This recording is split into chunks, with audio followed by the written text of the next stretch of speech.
Hey, welcome back everybody to Secret Squirrel Games. I'm your host, Secret Squirrel. I had to completely turn on my mic. Completely forgot to turn on my mic. Because, professional. That's why. So anyway, welcome back. Glad to have you guys back. Thanks for tuning in. It is Crossout time because it is noon, 12 noon Eastern time in the United States on Wednesday, August 25th. And yep, August 25th. And that is when we do Crossout. We do Crossout at 12 noon Eastern on Tuesdays and Wednesdays, and at 3 p.m. Eastern on Thursdays and Fridays. And the Eastern time, for those of you who might be unaware, is -4 UTC. So let's get to this, all right? Let's see what we've got to do today. Now, we don't have more seasonal challenges other than our daily challenges, just because it is Wednesday. They won't reset for another 7 hours or whatever it is. Let's double check that real quick. 8 hours, basically. So in 8 hours, those will reset, and we'll get new weekly challenges for the season. We still have 18 days after that, even, of the season, which at 2,500 possible experience points per day that we're going to gain just from the daily challenges, that's another 9 more levels still from daily challenges, plus whatever they throw our way with regards to the weekly challenges. So that could be pretty good. That could definitely be pretty good. 18 days, let's see. That means we're going to get some tomorrow. There will be 17 more days, so 7 days later we'll get some more. 7 more days later we'll get some more. So if they're the same as they've been like 4 7,000 experience point ones and 2 3,000 experience point ones. So that's 28 and 6, 34 additional thousand from those times 3 is going to be 102, right? 102,000 more experience.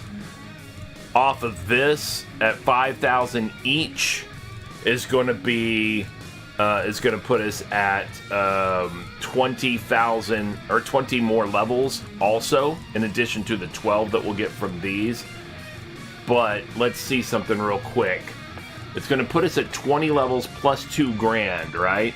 Assuming that they stick with the same schedule, plus 2 grand experience. And if we put those 2 grand experience, 1 grand will put us over another level. So that'd be like getting 21 levels basically, plus the 2,500 per day for the 9 days after today. So we'll be at 1 grand over. It would be 10, or let's just say the 20 levels first. 122. Okay, fine. And then 2 grand over is going to put us at 123. And then we got 9 levels after today. That's going to put us at, 131, plus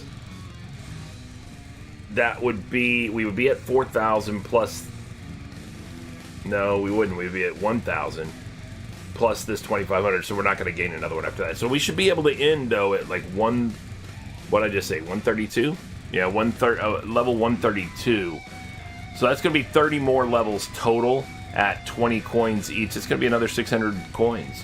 If they keep with the same scheduling that they've been doing with regards to the weekly challenges, giving us 4 7,000 experience point ones and 2 3,000 experience point ones, in addition to the same regular daily challenges. That should put us at 132 at the end of it, assuming that we also don't miss a day. In which case, like I said, it's 30 more levels, 600 more coins between now and then. Not too shabby. Not too shabby. What is the weapon of the day today for our dailies? Oh, machine gun, rapid fire machine gun, minigun, or combat laser. Not a problem. We'll be doing that. We're going to finish up the 5 additional side or group missions that we have to do, because that's not going to take us that long. We did 15 of them yesterday, so that's not too bad.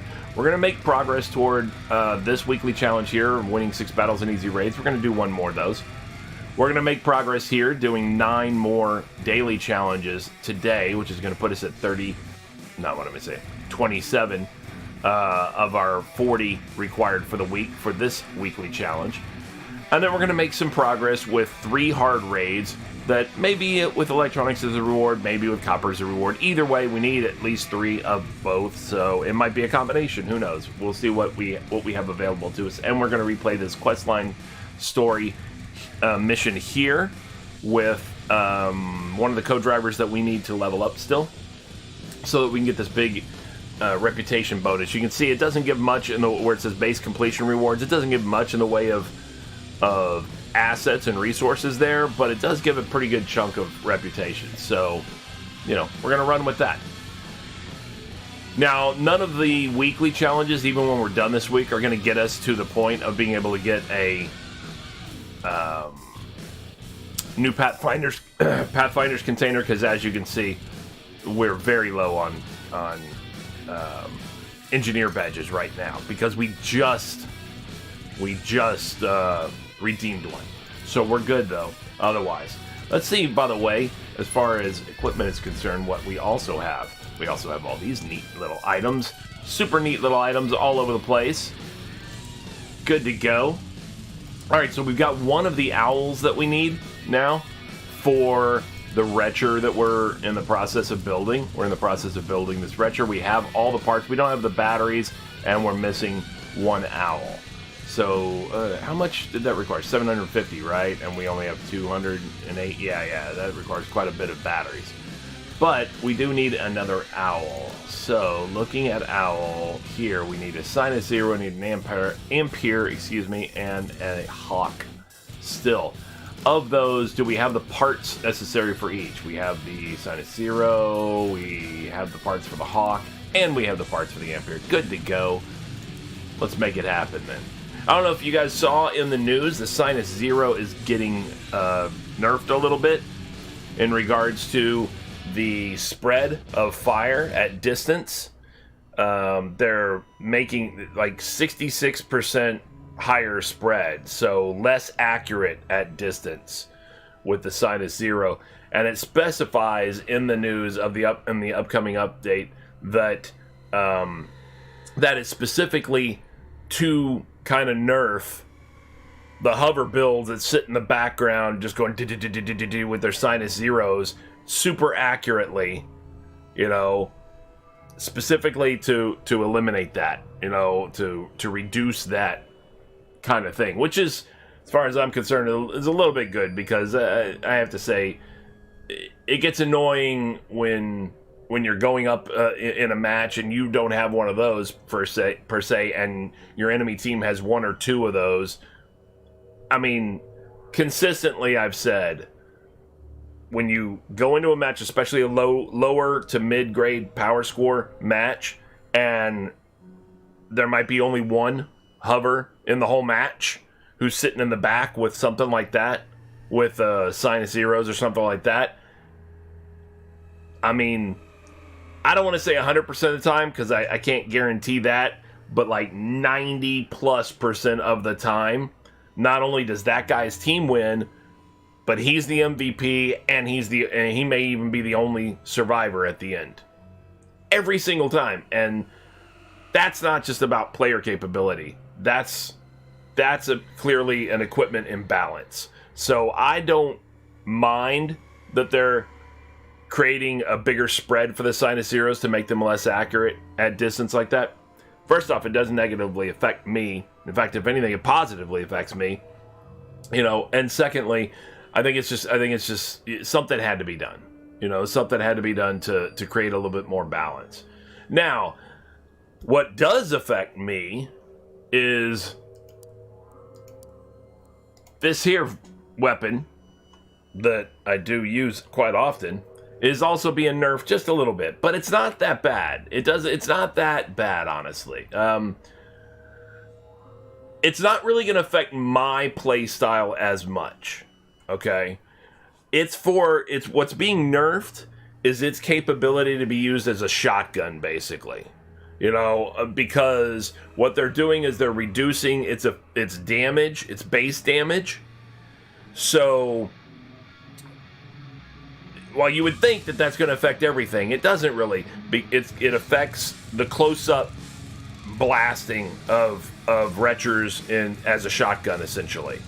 That's what they're talking about nerfing, is its base damage. However, the perk, which you see at the bottom there of the card, where it says the further the target, the higher the damage. For every 100 meters to current target, damage increases by 200%. They're upping that to 230%. So it's going to do more damage increase at range, but starting with a lower base damage, so that not at range, it's not going to do as much damage. And close in, it's not going to do as much damage. But it's going to make up for it by having a higher increase at range, so that that balances out to basically the damage that it was doing before. You know, at range at least. And that's fine. I tend to shoot quite a bit from distance with my Retchers. You know, at the 50 plus meters or whatever. So at 50 meters, it may reduce my damage a little bit, but at 100 meters and more, it should equate out to basically the same kind of balance. So I don't really 100% mind right now. We'll have to see in effect how much that truly affects me. Whether I'm going to be like, this sucks. Whatever. Who knows? More importantly, also, we're going to have to see how much that affects the desirability of Retchers on the market. Whether that's going to reduce their price, because it seems like it may have already reduced their price. Yeah, you can see the trend going down considerably over the last 2 weeks. That's what sucks, is it's reducing their desirability from the 3600 range down to the 3200 range. And that sucks when you're in the process of crafting a Retcher and you have another extra Retcher in storage to sell. So that sucks. They just basically nerfed my profitability, is what they nerfed. But whatever, we'll see. We'll see. I mean, I'm sure it'll still be good. Let me see. I just got a text. Let's see what happens there. Okay, that's no big deal. Just a little checking in.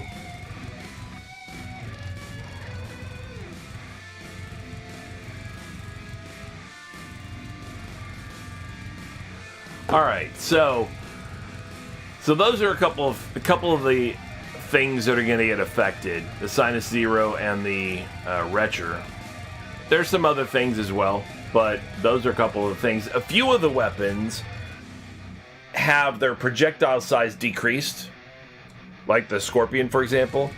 The intent being for all those builds that have armor spaced out away from the core, the center of the vehicle, being able to, it's going to reduce the projectile so that it can go in between the armor and hit deeper instead of hitting some of that armor that's on the outside spacing. If, with accurate shots, obviously, it's going to go between the armor.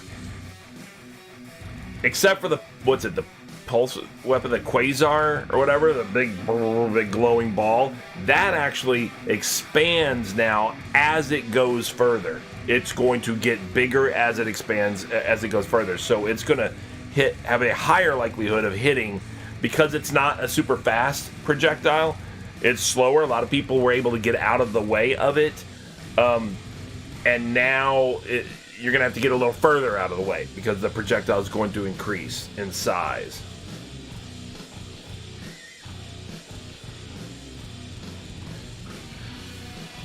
Anyway. So, we're going to see how that goes as well. So anyway, we do have an owl here to make. I might as well make one of these Sinus Zeros, even though they're about to get nerfed a little bit. Let's get that going first. And then I've already got the blue items necessary to make the cyan items, so I don't need to make any blue items right now. And the cyan items are all that's necessary to make this, and then that's all that's necessary to make the Retcher. So we're doing pretty well as far as all that's concerned, I guess. I kind of like... I might want to make an Aspect next. I don't know. It's pretty cheap, actually. It's only 2,000, whereas like the Arbiter's 3,300. Yeah. Aspect's not that expensive. Is it not that good? No, it seems okay. Seems fine. I mean, don't get me wrong. Arbiter's real nice. It doesn't do a ton of damage per se, but it's only a 3-point weapon, so it's great in that sense. Yeah, I might do an aspect. I'm thinking about doing, what's it, fidgets and stuff like that. I never look on this thing. Piercers and fidgets and things like that. I'm thinking about doing some of this stuff because they cost engraved casings, and look at these costs aren't that bad at all. I mean, sure, you got to have these cyan items to make, but these costs aren't that bad at all. The engraved casings is the rare item, or the item you can't purchase, you have to earn. You can't purchase that on the market. They don't sell them on the market, right? Yeah, you can't buy them on the market. You only can get them. I don't even remember other ways you can get them. I know you can get them in the Awakening. I'm not sure where else you get them. Maybe in one of the brawls or something like that. I don't remember off the top of my head. I know you can get them in the Awakening. Now, you can just find them, and then you also earn them, or whatever, in the Awakening. But, yeah, I don't know where else you get them. But I've got a crap ton of them, because I do all my 20 side group, or side or group missions in the Awakening mode, and I've done the whole storyline, and I pick up scrap and stuff like that, scrap piles and stuff like that as I drive around in the Awakening mode all the time. So look at it, I've got 13,000 of these things, so I got plenty, and I can't sell them, so.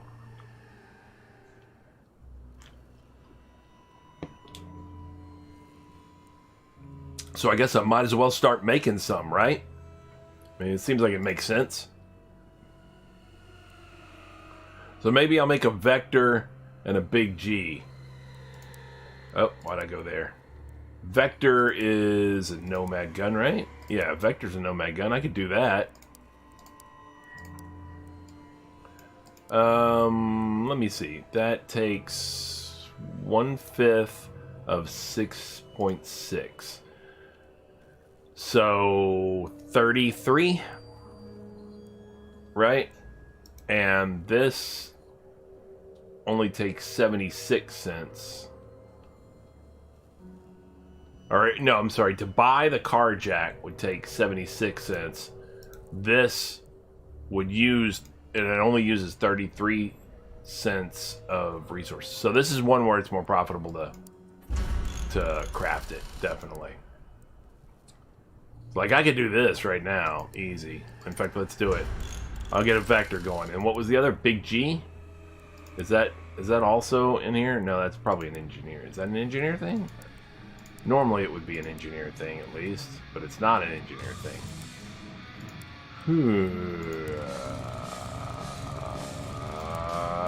No, it's in here. Piercer. Psycho Pete, so that would be a lunatic thing. Is that right? There it is. Yep. And it's going to require Avenger and Aviator. Okay. It's going to cost a bunch of scrap, too. Avenger and Aviator. Aviator is here. Its cost is $288. It uses more than half in scrap, $330 in scrap, but it only costs $288. Well, then I guess I'll buy this instead of making it, right? I mean, right? Yeah, let's do it. I'll just buy it as is. That's fine.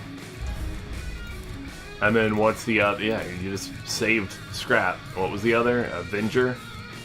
Avenger uses a third, so $220 in scrap. Only costs $154. So yeah, I guess I'll be buying that as well. Cheaper than making them. So just buy them. And then I'll get over here and make a Big G after I'm done making the other thing, and then I'll start making some of those piercers and fidgets and maybe even an imp at some point. That looks cool, right? And they really look pretty much the same, don't they? Except for a second feed, a second ammo feed. And, yeah, because that's double barrel, but with one ammo feed. This is the same model, but with a second ammo feed. Yeah, might as well make them, though. Let's see how much fun they can be, right? Now, all these things up here need uranium, which I do not have, so I'm not concerned about those. How much is it running for right now? Oof, 10 for 328. Yikes. That's expensive. That's expensive. I mean, you gotta figure if it's running 10 for 328 and it requires 600 to make a flash, that's 60 times that. Oof. I mean, don't get me wrong, the weapon's expensive as hell. Hell. But still.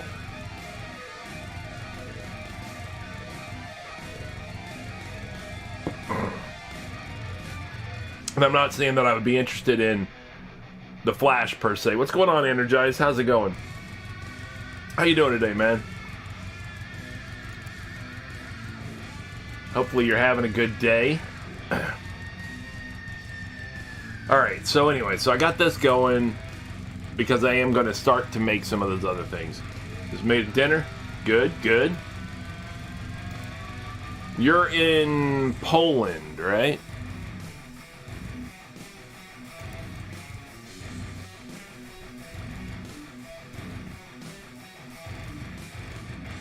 Yeah? What part, if I may ask? Just general area? Like Silesia or what? I'm gonna grab a little candy piece right here. Little Skittle. Unofficial snack sponsor of this portion of the stream. Skittles. Taste the rainbow.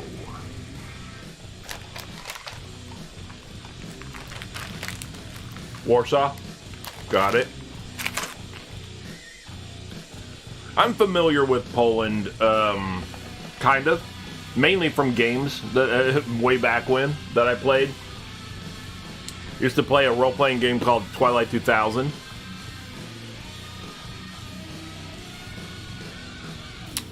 Not off the top of my head.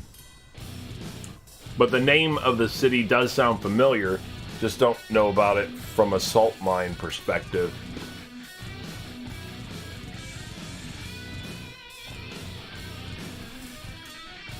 Anyway,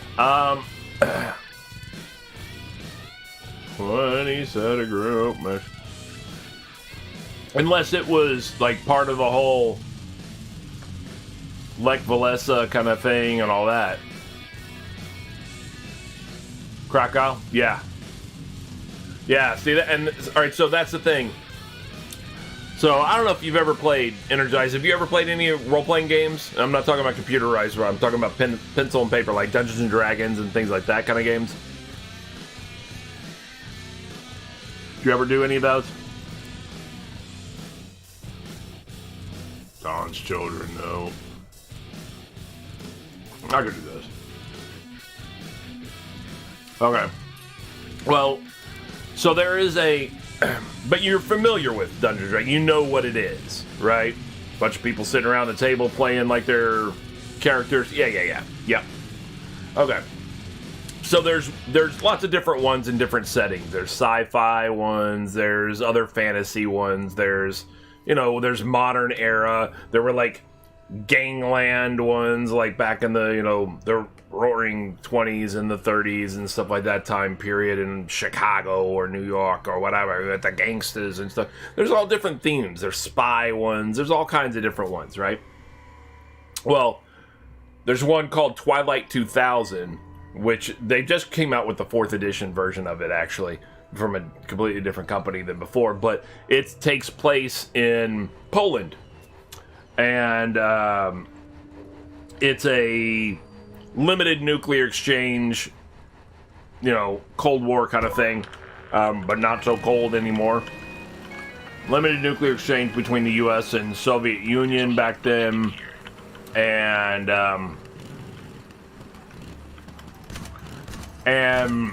you play soldiers who are, you know, part of the NATO last offensive, and this was a. I mean, this game came out in the 80s, so it was about, you know, the Soviet Union versus the, you know, the East versus West in that respect back then. It was called Twilight 2000, but it came out in the 1980s. So as a result, they viewed it as a potential future, not a past kind of thing. Not like, oh, you know, 2000 was 20 years ago. Well, no, at the time when the game came out, it wasn't. It was, you know, 15, 20 years almost in the future. It was like 15 years in the future. It came out in like 85. So they were playing it out like in that respect. But because of that game, as a teenager, I learned a lot about the military, about weapons, about modern weapon systems, and I learned a hell of a lot, you know, also about Polish geography at the time. Now, I probably mispronounced the crap out of all of the cities and locations, you know, so like, when I say, I don't know, Częstochowa, I'm sure that's wrong. I'm sure that's completely mispronounced down in Silesia and all that stuff or whatever. I'm sure that is 100% a bastardization of the name, of the way you pronounce the name. But that's the way I thought as you read it and you don't have a pronunciation guide, you know? And you're a teenager in America and you see CZEST, OCH, or was it CZEST, OCHOWA. It's a you know, sizable city in Silesia. And I may be pronouncing Silesia wrong. Silesia. I don't know. Silesia? No. Częstochowa. Or Częstochowa or whatever. I don't know. I had a guy that I worked with in Dallas who was Polish, and he pronounced it, and it did not sound anything like I've been pronouncing it. Yes. I mean, it sounded completely different than I had been pronouncing it. I was like, wow, I have been way off, you know?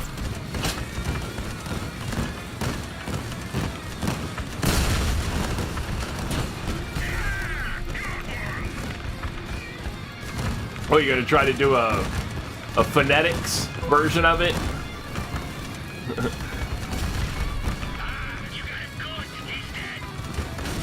Yeah, I figured how to pronounce it.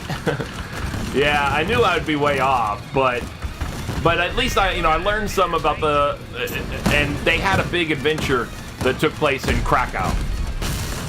They called it the Free City of Krakow, and in that game it becomes a major part of the storyline that's going on and all this kind of stuff.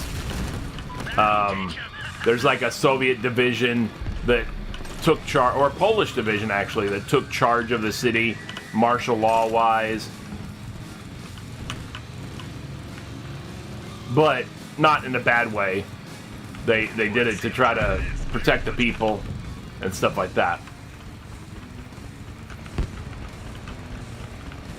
Just a hola. Okay. So I mean, so which yeah, no, I get you. Częstochowa. Yeah. And the question I would have in regard to pronunciation would just be which syllable gets the stress.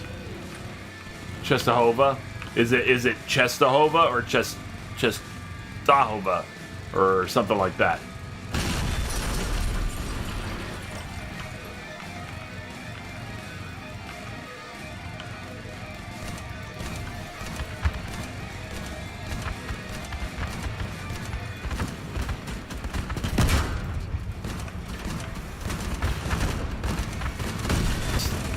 Is it not chest? I get it. No, it's fine, man. It's fine. It's not I'm sure it's not the easiest thing. I'm sure.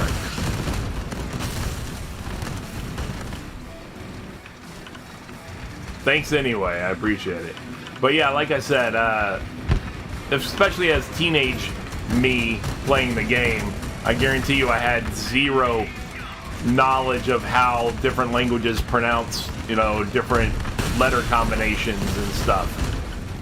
So I'm lucky that I even got the idea that CZ sounds like ch, a ch sound.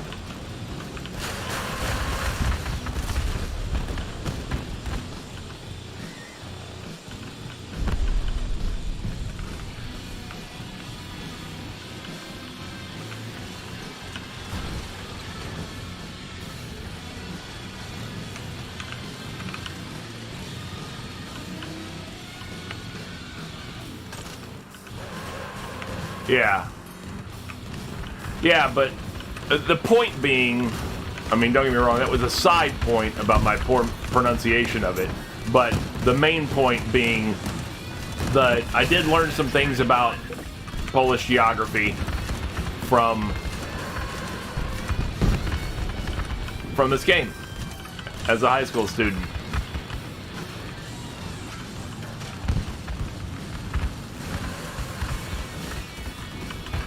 So I found that fun and interesting, definitely. Getting a little bit of international knowledge. Learned a lot about Soviet military equipment back then, too. Which really helped when I did join our military. And I went to my school for my job, in our military. And it included a lot of learning about Soviet military equipment, and I was like, oh cool, I already know a lot of this from a game that I played. So that really helped.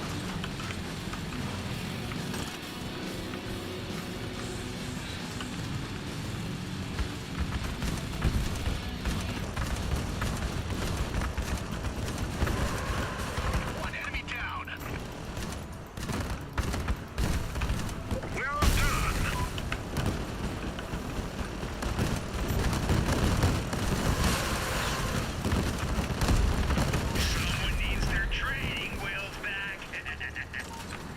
Yeah, no, I understand. It was a different era, man, growing up in the Cold War, or even in the end of it. I don't know, have you ever seen the movie Red Dawn?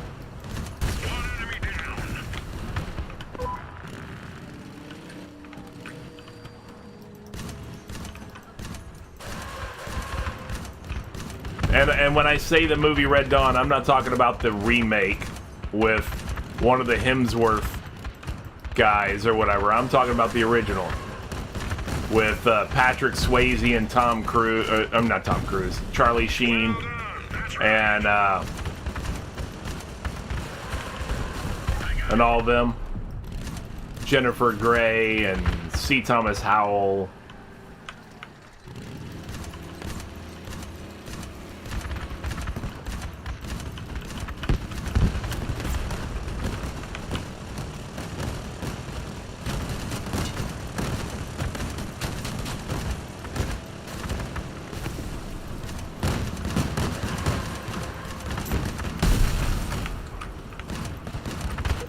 Yeah, it's about a group of American teenagers in, like, Colorado that are, they're the Soviets, Cubans and Soviets and all that stuff invade America, and these American teenagers are, start a resistance group against them and fight them.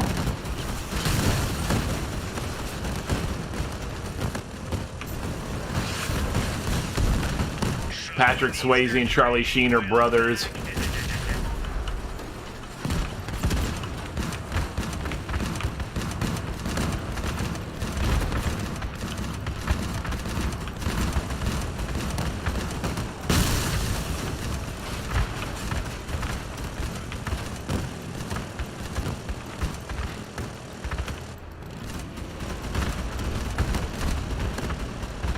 Well, anyway, the point being that during the end of the Cold War, that movie was like gospel. I mean, that's it. We used to have those kind of conversations as teenagers about what would we do if that ever really became real. If the Soviet bear really invaded our homeland, what would we do, and how would we put up some kind of resistance and stuff like that? As if but we were teenagers. We don't know what the F we're talking about. But still, it was fun. It was good conversation. It was hypotheticals. It was along the lines of the kind of conversations that people have nowadays, talking about things like, what if The Walking Dead was real? What would we do? How would you do your anti-zombie fighting and stuff like that? But it was the same kind of conversation back then against, if the Soviet Union invaded America, what would we do? And stuff like that. I know a guy, he's a hunter. My buddy and his dad go hunting all the time. They've got rifles. We'll get rifles. And so-and-so's got an ATV, a four-wheeler or whatever. And so-and-so's got, horses or something like that. Because I was in Texas, so people had horses and stuff. And we could go out into this area. It's, we could live off the land and then fight, guerrilla style, things like that. So, worst thing about our story being Poland's story? Is that what you're talking about?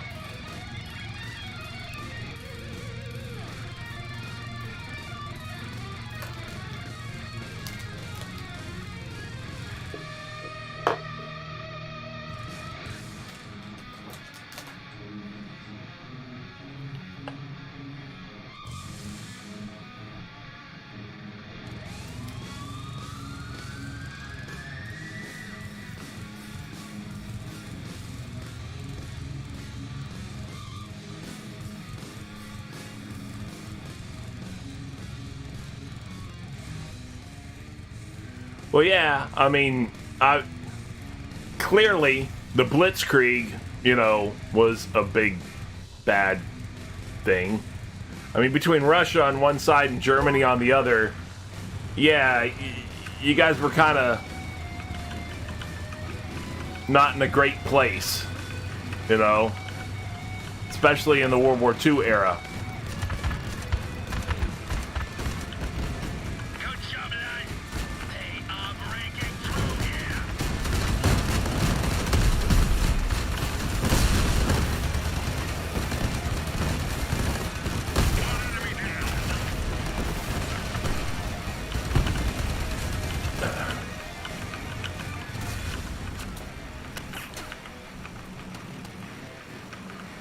Yeah, maybe. I don't doubt it. I'm not saying maybe like I doubt you. I'm just saying I'm not familiar enough with a lot of your other histories to know, a lot of the other historical aspects. Just some of the main stuff, as far as like World War II, obviously, and some of those areas, some of those eras. My family is of German heritage, technically. That's what they say, but it's more it's got a heavy Prussian factor in there somewhere.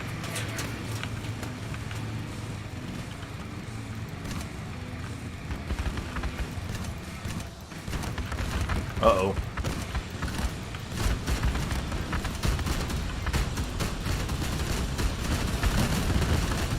Alright, the ally fall off. I thought he was done. Nope, I'm almost done. Oh no!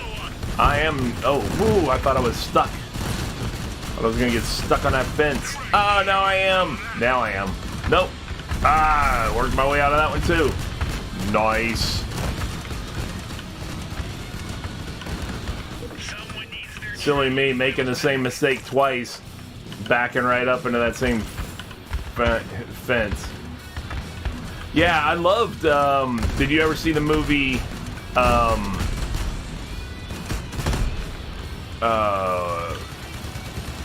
what's it called? Starts with a D. Well, its European release might be different, but it was called, starts with a D. It had, Daniel Craig, James Bond. and Liev Schreiber as Polish resistance in World War II.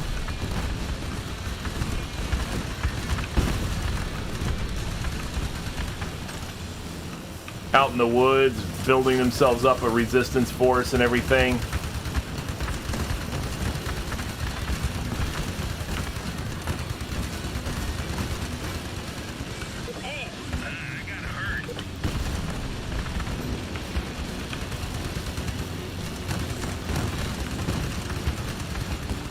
Yeah, it starts with a D. At least it's American release. I know it started with a D. I just can't remember what it was called exactly.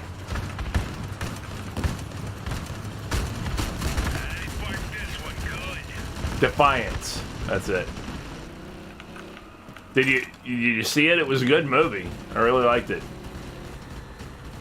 I like it when filmmakers find these stories, fictional or real, but real is even better, of of kind of a historical nature of situations like that. Like I loved Munich, for example. With Eric Bana and Daniel Craig.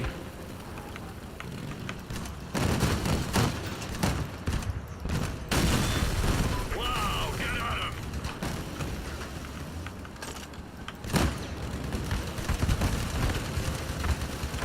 About the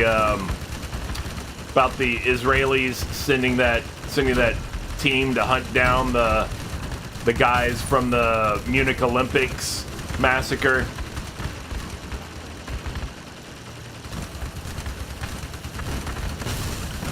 Good shooting, lad. Keep it up. Yeah, absolutely. I mean, obviously Hollywood takes creative license with a lot of stuff, but of course that was absolutely real. You know, I love those resistance force groups. In fact, you know what? I've got a game I want to play. It's a little older, but I want to play it. It was on sale, and I had never played it, and a buddy of mine really enjoyed it. I think it was called Commandos, and it was something like that. Like you just run little commando groups in World War II. I love that storyline. You know, the little commando groups in World War II. All the different missions that they did and missions they were given, whether they be commandos or resistance groups or whatever. Just the small unit, missions that mess up a giant behemoth of an army like the Nazis had, Oh, do you remember the game? You played the game? I never played it. A buddy of mine played it, and he said he loved it. He had a really good time with it, where you run the whole commando squad, I guess. But I never actually played. I just got it on sale because I remember his rave reviews of it. Yeah, absolutely. Anything out there, forest, jungle. Think about it. That was what the whole Vietnam War was. That's why it was super risky and super challenging to defeat an enemy like that, is because it was all in the jungle. It was like everybody was hidden, and there's so many opportunities for traps and ambushes and all kinds of different stuff. But and needless to say, the Vietnam War didn't go very well for us. So.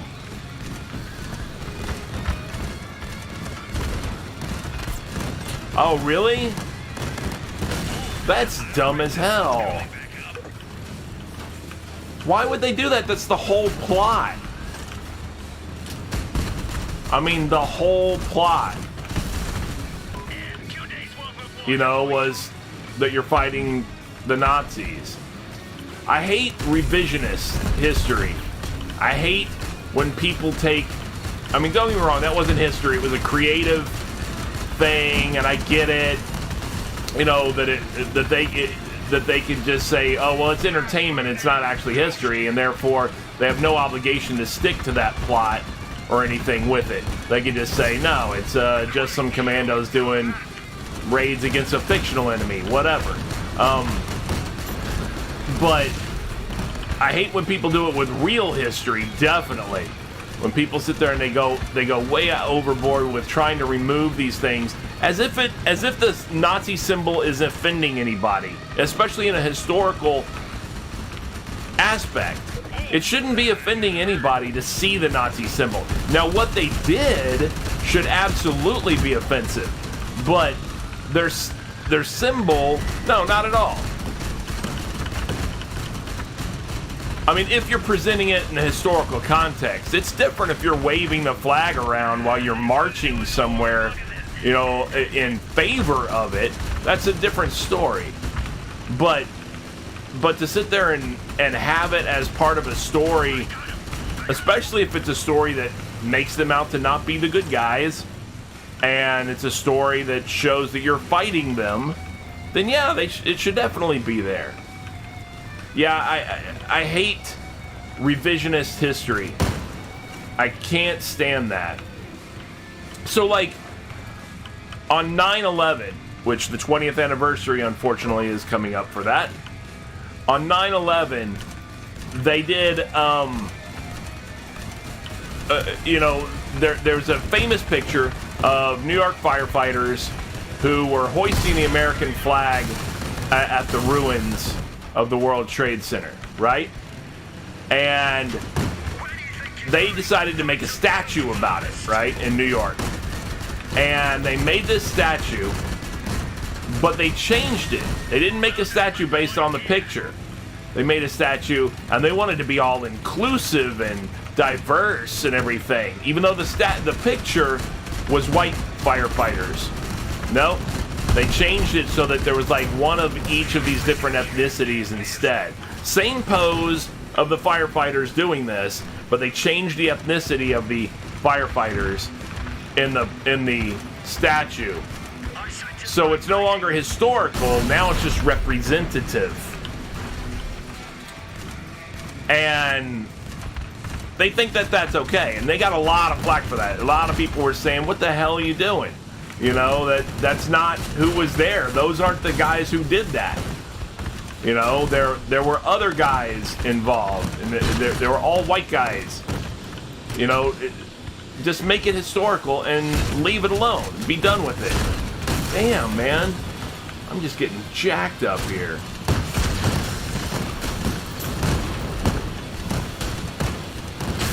Oh, that fuse got me, of course.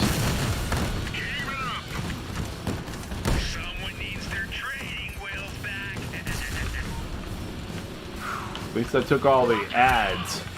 Thank God. Right, absolutely. Absolutely. No, I agree. I mean, you know what? I don't even care if they did it the other way around. If they made a game where you played as the Nazis. I really don't care. I don't care. As long as it's not teaching them Nazi propaganda and trying to indoctrinate them into the Nazis. Whatever. I mean, there are plenty of games where you play as criminals, so how is that any worse? How is that any better, I should say? How is the Nazi thing any worse? There are plenty of games where you're killing cops and you're playing as criminals and you're murdering people and all kinds of. GTA obviously comes to mind, but there are other games. SWAT 3, I think it was, or 4, one of them, you can play as a SWAT team or you can play as the terrorists. There are plenty of games where you play as terrorists or criminals and things like that. So why is all of a sudden it worse if you're doing these atrocities with a particular flag behind you instead of just doing these atrocities for purely selfish reasons? You're doing it because of some kind of an idealistic reason instead of selfish reasons. Doesn't matter. The atrocity is the atrocity. Why is that any worse? Right, yeah, absolutely. It's a period of history. You know, there are lots of other games. There's board games, there's role-playing games, there's whatever, but that they're fine with it. Why is a video game, you know, different? I don't know. I just think it's stupid. I think people are just overly sensitive and other people are overly, what's the word? What's the word I'm trying to think of? I don't want to say considerate, but they consider they're overly accommodating, you know? So there's overly sensitive and then there's overly accommodating. There's the people who go, I'm offended by every little thing. And then there's the other people who, instead of saying tough, You're allowed to be offended. That's fine. You know, instead of saying that, they say, "Oh, since you're a very small percentage of the population, and you're offended over this one thing, we're going to overdo the accommodating of you. We're going to accommodate you to such a degree that it's crazy." Stupid. Yeah, absolutely. Battlefield. I remember Battlefield 1942. The thing I didn't like about Battlefield 1942 is it had a kill cam, so it showed who shot you, who got you. You know, and that sucked when you play a sniper and you getting yourself in a good hidden sniper position and you plink somebody and now they know exactly where you're at. And you're like, damn it. Every sniper hole that you can get into, every sniper hide is only good for one shot.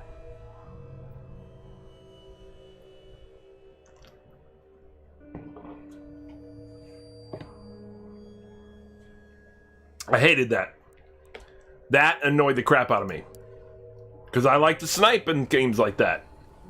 In games that allow you to snipe effectively and properly, then I like to actually play a sniper where you can sneak around and you hide and you can plink people because they're not bunny hopping through the battlefield in some unrealistic manner like Call of Duty.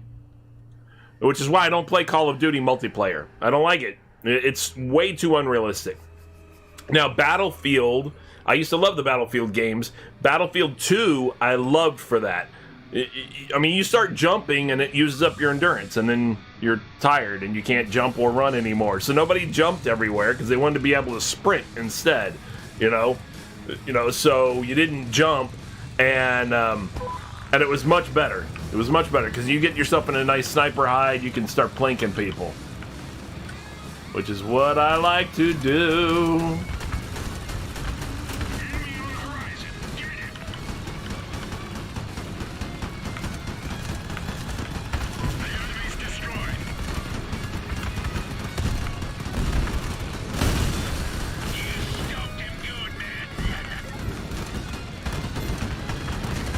Damn it.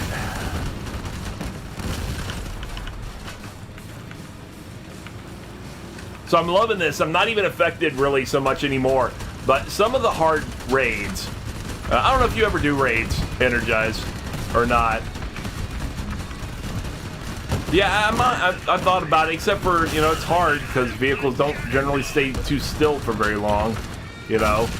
I don't know if you ever do raids or not, but one of the things I like, or one of the things, I shouldn't say I like, one of the things that they've made more challenging in hard raids, it seems, in addition to the enemies being tougher, and in addition to them doing more damage as well, it seems like they've often, now these last ones today haven't been so bad, but they've made I mean, like this one right here, I can see 3 of them right here. I was gonna say, it seems like they've reduced quite often the, well, thanks. I won't take that personally or anything. You know, it seems like they made the ammo drops a lot more rare and a lot more uncommon. So when you use a weapon that uses ammo, of course, like Retchers, for example, there were some of the hard raids where it became a problem, where you're down to like no ammo left, you know, for the boss fight. You have literally like 20 ammo and that's it. And you're trying to fight a boss fight and going, man, this is really, really challenging when you don't have ammo. And it is.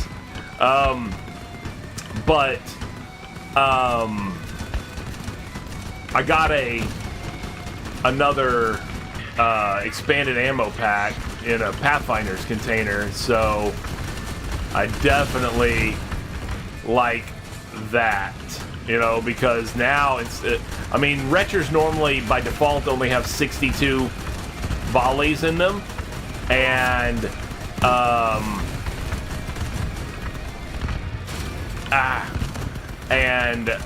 with one expanded ammo pack and 2 regular ammo packs, I was running 162, which I was quite happy with. But in the hard raids, I was still finding myself sometimes short on ammo, even running with 162 starting ammo. But Now with another expanded pack on here, which don't get me wrong, I'm highly combustible. You know, I'm running, you know, 228 max, and that's just huge. That is huge. I'm not running out of ammo so much anymore, so that's a good thing. Yeah, I believe it too. I totally believe, and I've said this from the beginning, because a lot of people, you know, the game attracts PvP, and I get that. You know, and a lot of people are heavily PvP focused, and I totally get that. That's not a problem. It's not an issue.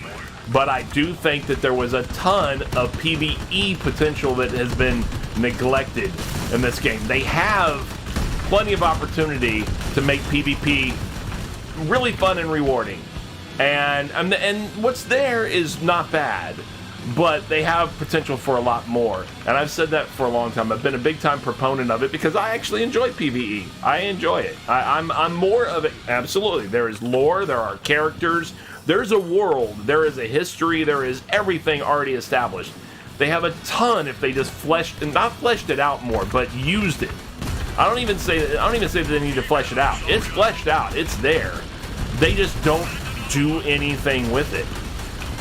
You know? I mean, other than make some narrative here or there, you know, which is fine, but nobody cares. People just ignore it and move on because it's not an actual factor in anything. You know? Absolutely. Oh, yeah. You're speaking my language. You're having a conversation that I've already had numerous times on this stream. They can take that map, which really is just a graphic version of a list.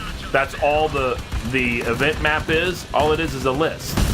They could literally just make that into a list of, here's this type of mission, give this type of reward at this difficulty level, on this battlefield, select that one, or select this one, or select that one, or select this one. That's all it is a list. But it's a graphical version of it. That's all. But they could do that. They could give bonuses if you're in areas controlled by certain factions. They could say allying with a faction doesn't mean anything in its current form other than what workbenches you have access to, but it doesn't even make sense.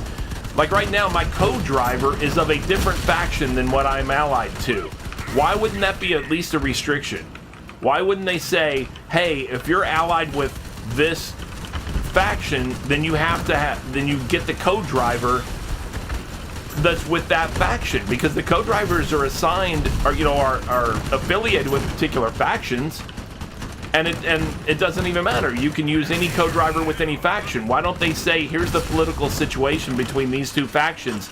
You can't have co-driver who's a lunatic faction if you're allied with the nomads, if the lunatics and the nomads are at war with each other currently.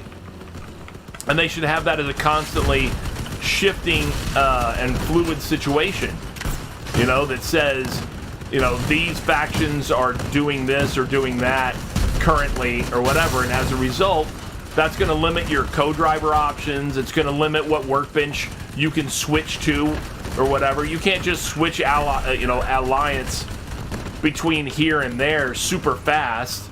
I mean, those two factions are at war. You can't just, boom, whatever. There might be a transition period between one and another. You could transition to a neutral faction and then transition to the opposing faction later on. But you can't just go from one to the other, right off the bat. Like I said, they could have open map, and then they can have the workbenches are supposed to be locations. That's what they call them. They call them, like, what's it, nomad, tent and nomad whatever and all this kind of stuff or whatever. They could have those actually be locations, and they could have these smiths or the creators of different workbenches, be more fully lored out personalities. And you earn reputations with those people by doing missions for them, and that will get you bonuses with your workbench costs or things like that, or your amount of resources that you have to use this or that workbench. If you've done missions for the craftsman at the special level workbench for the nomads, then yeah, you should get a reduced cost when, using the special level workbench for the nomads.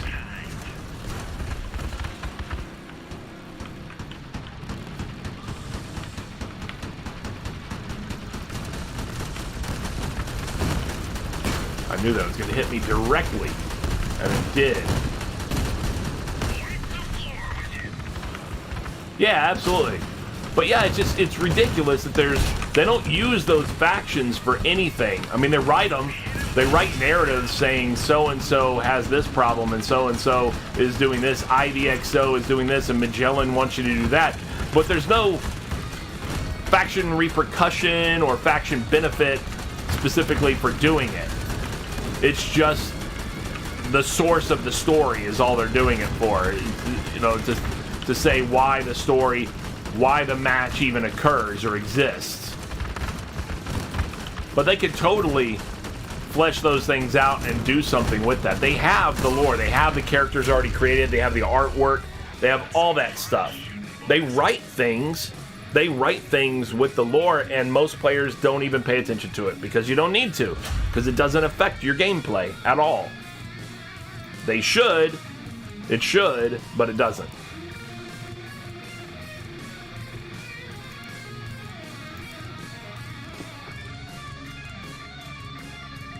That's my belief. I think it should totally affect your gameplay. But they don't do it. They don't do it. I think that this map right here should be open world. And you drive from point A to point B, and that's where if you want to do a mission at the factory, and there might be more than one mission option available at the factory. There might be different power levels or different difficulty levels. There might be an easy, a normal, and a hard raid available, but not. They don't just call them raids or whatever. But I mean, they're missions, or they call these ones missions. But these shouldn't be missions, because these are just arena battles. That's all they are. They're 8 versus 8 arena battles. You don't actually have a task other than defeat the enemy. That's your only task. I mean, it might be capture these 3 points, or capture the 1 point, or capture the enemy's base, or defeat the enemies, but that's it. Those should be pretty much available in lots of different spots around the map, so you don't always have to drive up there, because they don't have a fixed location anyway. As you can see, they float above the map. They're not fixed as I move this around, but they should definitely, that's what I'm saying, make it an MMO, and they should have ranges of difficulties of missions at all the different map locations, and there should be map coverage between those areas too. And then not only that, they should have zones. Like this is zone, and this down here is a zone, and this out here is a zone, and this over here is a zone, and things like that. And those zones should be under faction control, and it could be a shifting thing depending on, a lot of nomad allied players were successful in missions in this zone, and more so than the other factions, and therefore that zone starts to go under nomad control, and then nomad allied players in that zone start to gain benefits because of it, and they should tie PvE with PvP in that respect. They should say that if you're going to play PvP in that zone, you get the bonuses, but it takes PvE raids or missions to give the bonuses to a particular faction. And then that way, that encourages people to do some PvE, or at least not be against people doing PvE, because it benefits them if they only want to be a PvP player. And if you want to be a PvP player and you don't control that zone, then don't play in that zone. Play in a different zone that your allied faction controls, so you get a bonus there. Or everybody in that zone gets, and now, because then you would think, well, then why would you play there, see, and that's the other thing. Yeah, absolutely. Absolutely. I agree with all your points. And not only that, not even on the missions alone, but the space in between. If I want to go from playing on the bridge map to playing on the Terminal 45 map, then I got to drive this, maybe this highway that'll connect me to there or whatever. But the space in between, what's the point? Like, all right, so for example, who did I just fight? I fought fire starters, right? Okay, so let me see. Who am I? I'm currently allied with nomads. So if I look on here, lunatics, nomads. If I go into this data theft mission, why are they aggressive against me? Why are they hostile against me? I'm allied with the nomads. Why are they even fighting me? Why is that available for me to go in and kill nomads if they're my allies? I'm allied with nomads. That doesn't make any sense. There's no application of the faction system in that. If that's the case, if nomads are my, then why am I allied with, or why do I have a Steppenwolf co-driver? Why is he even sitting in my car co-driving with me if I'm an ally of the nomads? Why, unless Steppenwolves are also allied with the nomads, in which case maybe not a problem. But they should have this constantly shifting, political situation and, hostiles and allies and all that kind of stuff between the factions. They should totally do that. And I shouldn't be able to pick a mission that goes against the nomads if I'm allied with the nomads. That should immediately be restricted to me. I should not be able to do that. Like, so if I'm driving, if I'm here, I may go, damn, I can't even do this mission or whatever. I got to go find another somewhere else. I've never played Freelancer. No. There's so many ways that they could add depth to this, and make this a much more interesting game. It's got all the groundwork already laid. They're just not investing in that part of it. And that there's so much room for it to... I think that would give it new life. That would completely shift the dynamic of the game. And that would... In addition to, obviously, cross-play would be huge, for Xbox and PlayStation players to be able to play with us, then that would be huge. But I think that would give it a ton more attention. There would be a lot more people paying attention to this game then.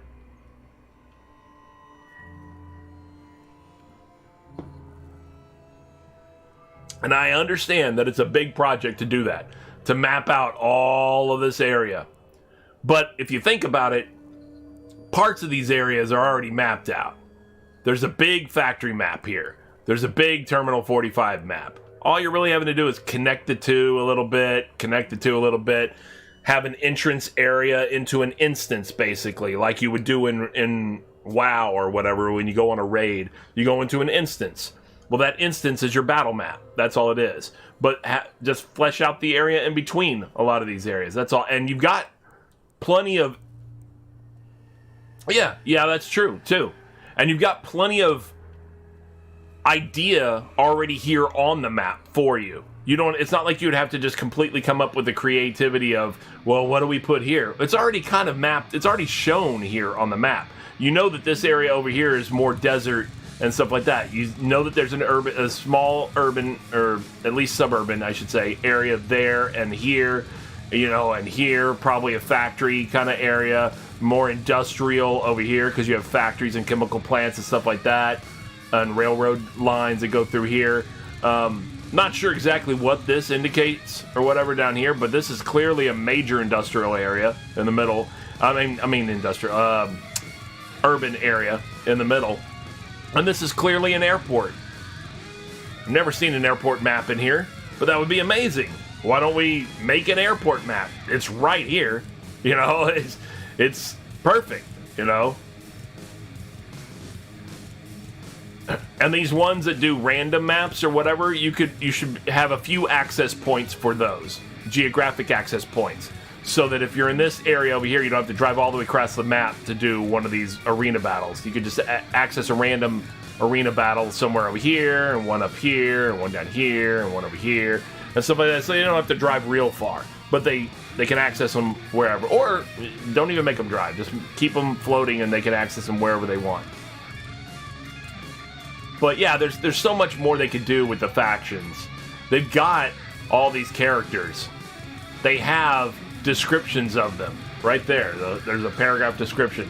There's descriptions of a lot of these tasks. All these tasks have a paragraph description.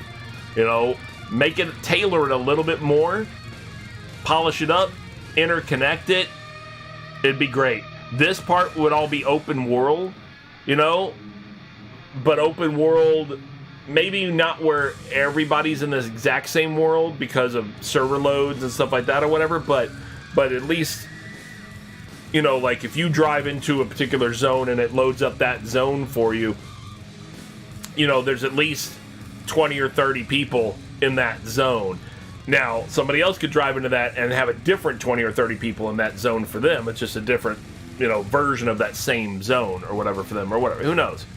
Unless they're grouped with you, then they're going to go in the same group, you know, the same zone with you or something like that. But still, you could definitely do things like that.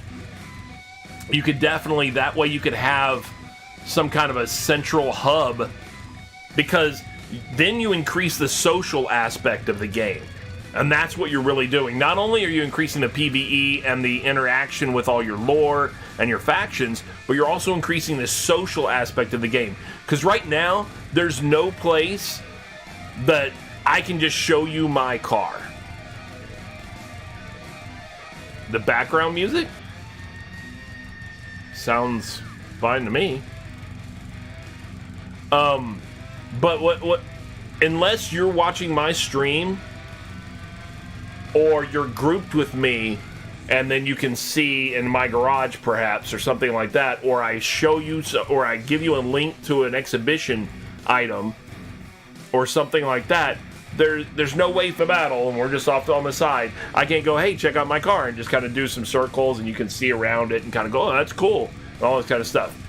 But if they had like a central area, I don't know, a big track area or whatever on the outskirts of town, or a big automotive assembly plant or something like that, where you could meet and I could just show you my cars, you know, whatever. That would be cool. You know, a social area, an area like a central, you know, every MMO has towns and, you know, places where there's the market and there's the auction house and all this kind of stuff, whatever, and people are hanging out, things like that. Oh. Yeah, that might be it, big game. That might be it. But yeah, I think things like that would add significantly to the experience. Not to mention, they need to add a tutorial. They need to add something that really walks you through all the different aspects of the market and the factions and the exhibition and challenges and engineer badges and what all these things mean and do and all that kind of stuff, and of course crafting and what the elements of the pieces are. You know, when you're looking at, you know, how does durability and energy drain and mass and all those kind of things, obviously for weapons that seems pretty obvious, but then you get into something like this and you're like, what's the difference between tonnage and, you know, mass and whatever, and power when it gets to engines and things like that, all that kind of stuff. So I'm afraid it's the other way.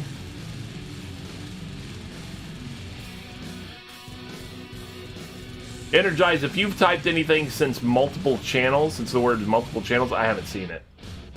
So if Big Game's responding to something that you've typed anything since... Hold on, let me mute that. Let me see if there's something I'm missing. I'm not seeing anything on the stream, so I don't know. Yeah, if that's the case, I'm missing it, but whatever. Anyway, I think you get it. I think we're on the same page. Oh, okay, you didn't. Okay, I didn't know if he was responding to something else, some message I didn't see or something. Yeah, there's so many different things that they could do. So many different things that they could do. You know, they could make sub-elements of the factions. They could make, like, kind of like how the Bloods and the Crips, you know, the big gangs in America have all these other gangs beneath them. They could do all kinds of, okay, of his above, okay. They can make sub-elements. They can make power struggles within the factions. They can make so much that you get involved in. They can have so many more different types of raids and missions and things like that you can do.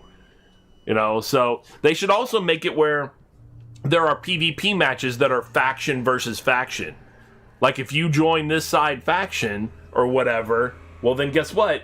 You've got to be allied with the Nomads or maybe the Nomads are allied right now with the Scavengers, so you can be a Nomad or a Scavenger or whatever, but you're going to be on this side of the battle, and the other side of the battle is going to be the Lunatics, and they're allied with the Firestarters right now, so they're going to be on the other side. Players who are allied with them are automatically on this side, plus any bots to fill in the slots or whatever necessary, and players who are allied with the other side are going to be on this side, plus any bots to fill in the remainder as necessary for the arena battle. And that's what arena battles should be. Now, you can always still have your open arena battles where anybody's there or whatever, but they should have faction battles. And if you win those factions, that increases the faction influence in a particular region, which eventually will shift that region to that faction's control. Additionally, like I was saying before in a previous stream, though it has been a while, like if you looked at this right now, all right, this is the well, I don't know about parts from those factions and those battles. That's going to be very restrictive because now you're making vehicles only with certain parts.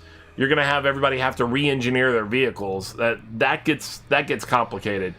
But you look at something like this. This is the rare part workbench for Nomads, right? But look, it has a name. It's called the Nomad Tent, right? This one's called the Nomad Kiosk for special parts. This one's called Nomad Headquarters for epic parts. This one's called Nomad Laboratory for legendary parts. Those can be physical locations on the map. You could have, like, if this is the Nomad Homeland up here, for example, which is an area that can't shift to another faction's control, and Nomads will always be in control of that area. There are disputed areas perhaps in the middle, but each of the factions should have their own area around the outsides. But if this is Nomad Homeland, then one or two of their workbenches should definitely be in Nomad Homeland location. But they should be physical locations. You drive to the Nomad Kiosk, and then instead of just clicking on it, you know, or whatever, in a menu, you drive to it, you interact with whoever the craftsman is in charge of the Nomad Kiosk. Maybe he gives you, or has the opportunity to give you, certain missions that you would drive off and do and then come back, and that will give you a benefit to your cost for crafting on his workbench for a period of time, you know, because you've done a mission for him. And then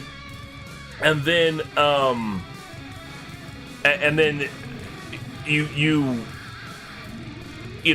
get an item crafted by him or whatever it is, you know, but he'll use the parts, etc. But you pay the price basically for the resources like if it was this guy, the Nomad Kiosk, then you would still pay the price and resources, but he'll do the item then, right? Now he tells you, because it's the Nomad Kiosk, what's that, 2 hours?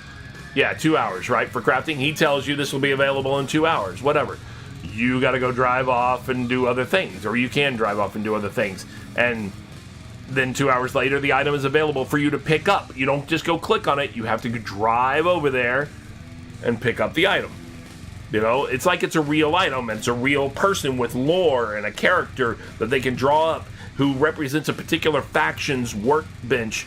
And now, if you want to go to the other area to craft a different item, you have to go to a different workbench. They may not all be co-located in the same area, and one or two of them might even be in a disputed area. So maybe the enemy controls that area, and now you face the possibility of encountering enemies just to get to that workbench to do the crafting that you want done. Why not? On the road in between, if you have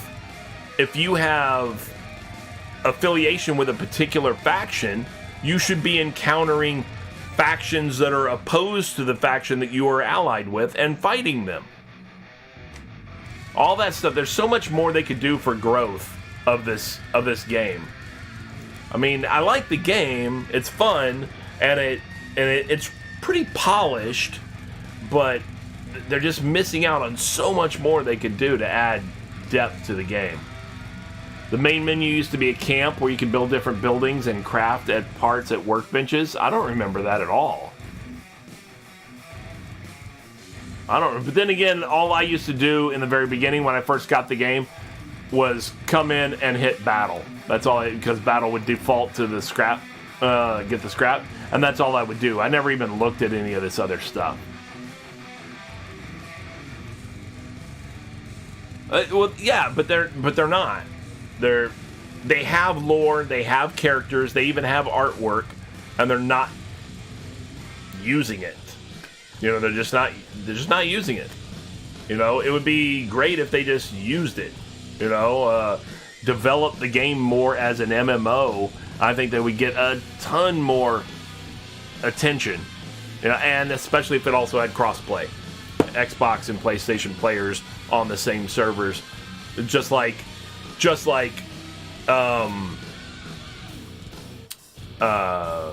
War Thunder does. War Thunder has crossplay. I don't know why they can't do it in Crossout, or why they haven't done it, I should say, in Crossout. Yeah, and that's the other thing. I think, me personally, I think of my post-apocalyptic settings more in the Mad Max genre, the Road Warrior type of genre. And that's why I personally have kind of an issue with a little bit of the energy weapons and the hovers and things like that, because those just take me out of that thought process. But that's just me. I mean, a lot of people like them. I get it. It just doesn't sit right with my vision of the world and the game and all this kind of stuff. But I know that's my vision isn't accurate, you know, for what the game has been developed to be. I get it. They have their own fictional world that's going on with their lore. It's not Mad Max or anything like that. But if it was, I think it would be cool. But whatever. But yeah, it's true. But I think there's an opportunity there. I think if like you're saying, if another company looked at it and said, oh, well, there's already this game, so making that again would just be a repeat of the old. No. There's plenty of opportunity if you wanted to basically make the same type of game, but then add all these other layers to it. There's a market for it, I think. And this game's not taking advantage of its full potential, so you might as well. You know, that's what I would say. Anybody out there who works for another game company or whatever, that's what I would recommend. I'd recommend that could actually happen. There is definitely potential for that, I think.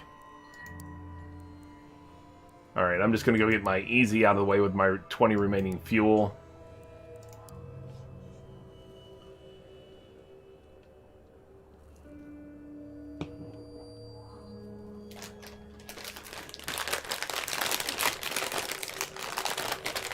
Unofficial snack sponsor of this portion of today's stream, Fritos brand spicy jalapeno flavored scoops corn chips. So, yum. Have some fun, Energized. Take care. Thanks for hopping in, and thanks for the chat, man. Always good.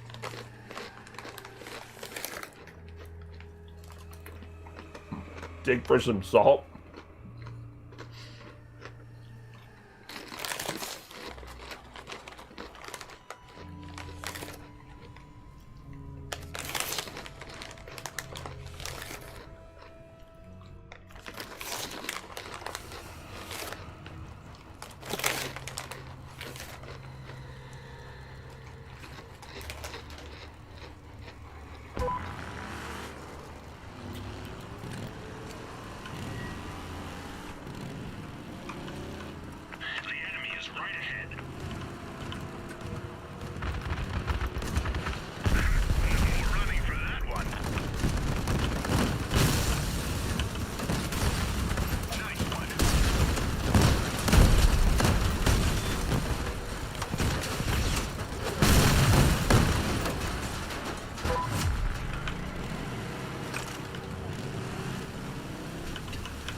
That's cool.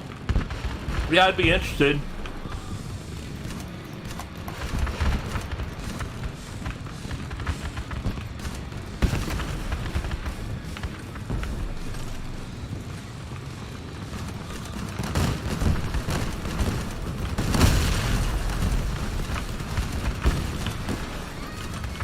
Yeah, take care, man.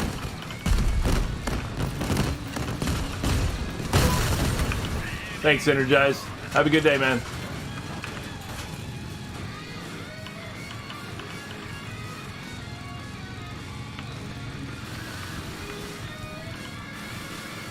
Yeah, honestly, after this season is over, I don't know that I'm gonna have as much excitement to stick with Crossout on a very regular basis anymore. Like play as often. I may just switch it up completely and not stick with all the dailies and all that kind of crap anymore. The only reason I'm doing it right now is because I did pay for the season, so I'm getting the extra 20 coins, you know, per level or whatever, and I'm just trying to maximize the return on that. That's all I'm doing. But if I hadn't paid for the season, I would probably be very interested in just at least reducing my amount of Crossout gameplay right now, just because it's just I don't know, it really seems like it's big time on the decline to me. It really does. It has that vibe, it has that feel to it. I mean, I don't know how many are watching currently right now on Twitch, for example, but I know just before I started, there were only 27 people watching Crossout on Twitch. 27. And there were like 13 channels or something like that streaming it. And one channel in Polish had 10 viewers. I don't care, whatever. And then like the next channel had 6 viewers, and then all of the next channels all had 1 viewer, and then one channel had 0 viewers at the end. And I'm like, well, that's terrible.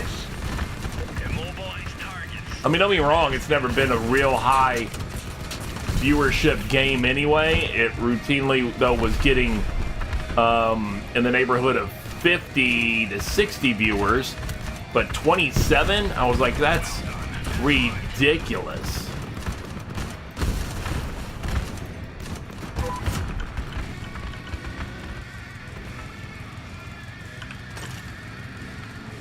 Which I know that's not 100% indicative of the popularity of the game for players per se. It doesn't mean that nobody's playing the game just because nobody's watching the game.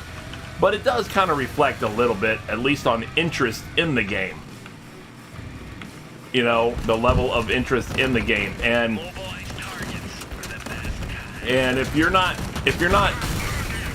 don't have any interest in, you know, nobody has interest in watching the game, then it probably indicates that there's not as much interest in playing the game as there could be either.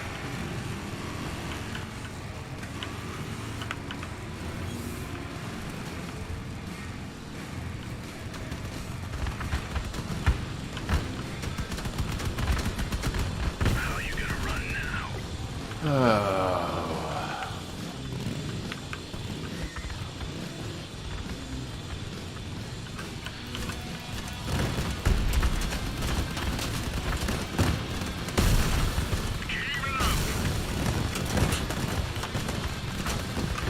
How'd that guy avoid every bit of that?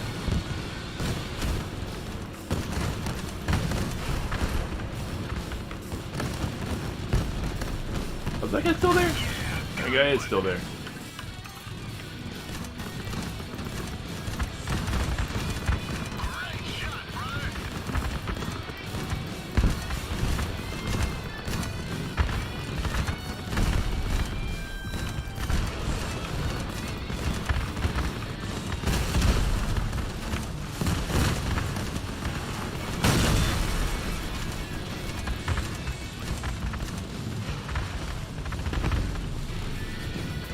Oh well. I don't know if there's another one or not after this. I guess there is.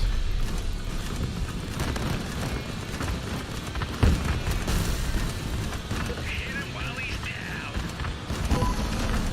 Now here comes the boss.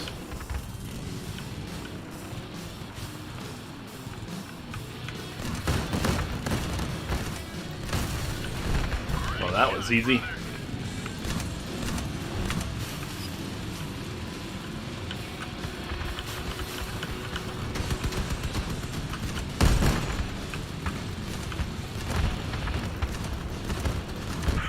Not gonna need that steering wheel no more.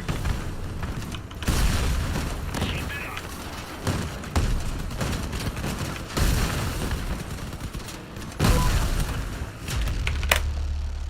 Mission accomplished. The enemy's retreating. Well, there's one.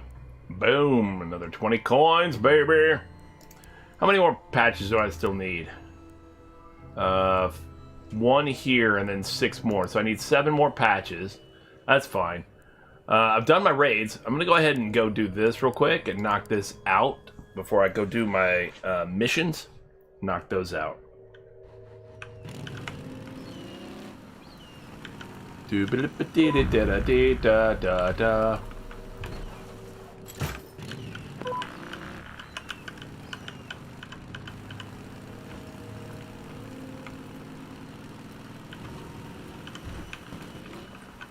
Whee. Ah. I didn't say defend. Did I? I don't think I did. I might have accidentally said defend.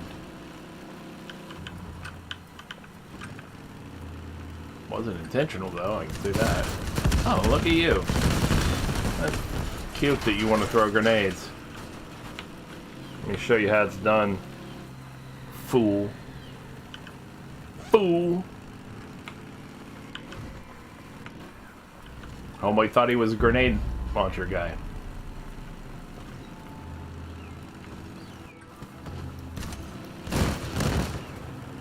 Yep. You got nothing.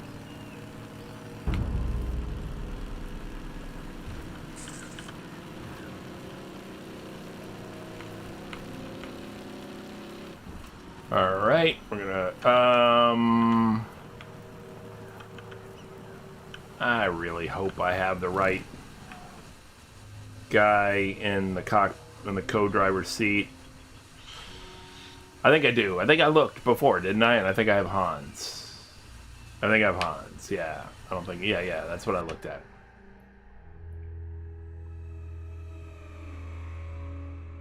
Yeah, it's somebody who needs reputation, in other words. He needs to level up, so that's fine.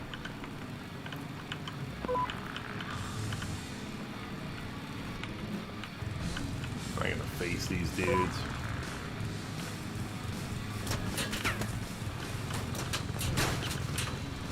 Of course, they always shoot off my radar. Always shoot off my radar. First thing to go every time.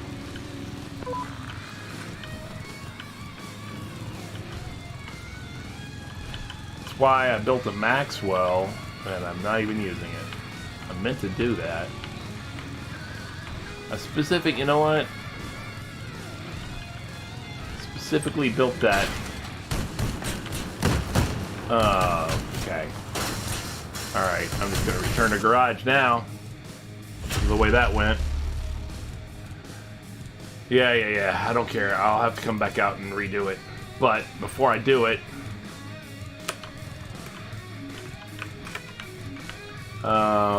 let me move this. Let me move that. I guess I just put the Maxwell there.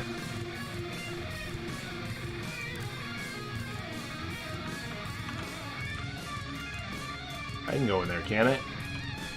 Can it?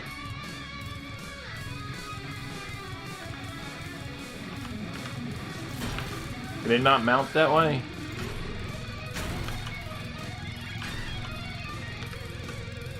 There, it can. Thought so. Okay. Alright. I didn't need to raise it up. I thought I was going to put it underneath, but I don't need to. Alright, so now I'm going to go back in there. Oh, what? Wow, that Maxwell's got a lot of mass to it. I didn't realize that.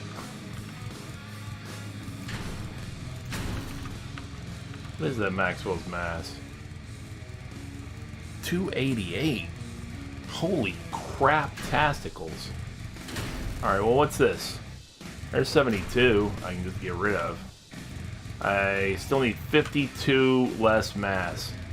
I did not realize that that Maxwell was so heavy. Huh. Okay. Alright. I have to reduce 52 mass. Like, these are 45s. Is there an alternate? Well, how much are these? Only 27. They're how much? What? 14 durability. This is 20 durability. I'm gonna take those off and see if I can't. Are there any more of those? There are. Yes. There we go. What about that? Let's paint it up.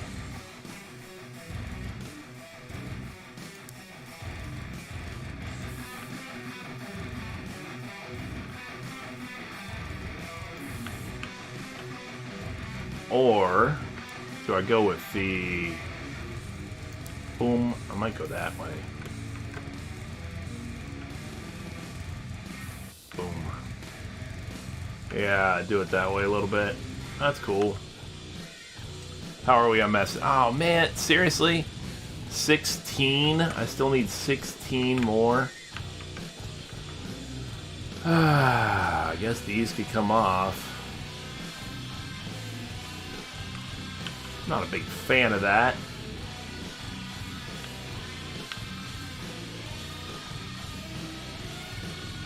Not a big fan of that.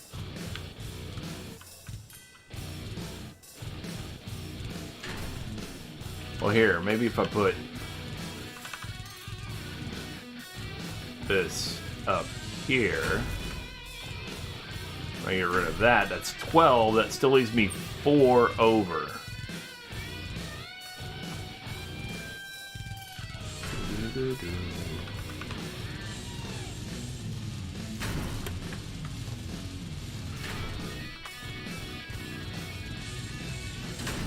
Oh, I don't need this. That's 72. I got the Maxwell now. Duh. That leaves me plenty more, actually. Yeah, so here, let's just undo all that.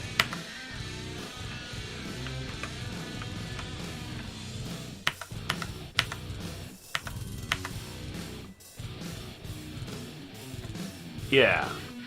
Because I need to get rid of 52, that's fine. I'll just get rid of that. Done.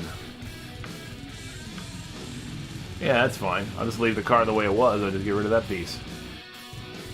That's fine. Yeah. How many do I have in my test drive, by the way? Oh, I got 5. Cool. Let's go get them. I mean, let's go say hi.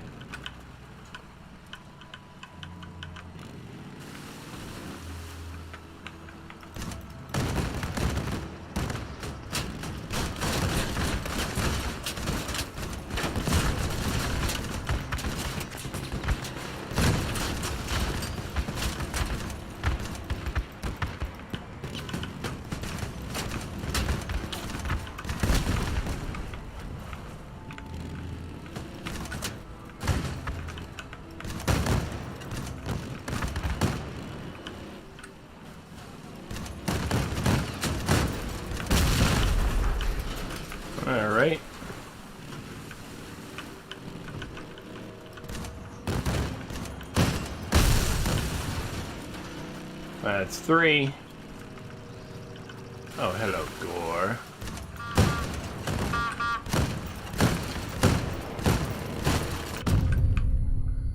That's 4.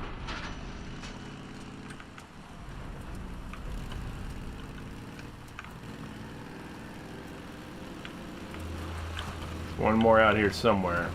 There he is.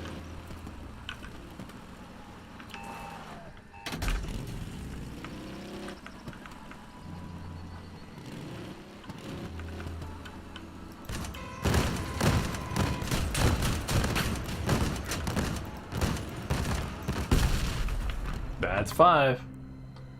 So there's no more that. Now I'll go redo that mission.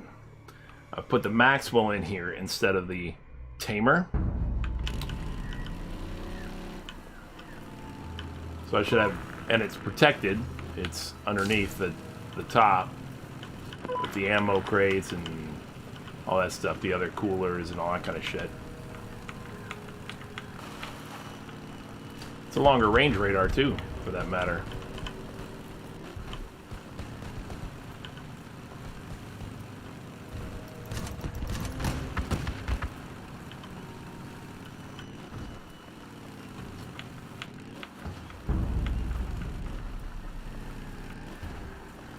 Weirdly, it almost feels like I'm faster, which doesn't make any sense.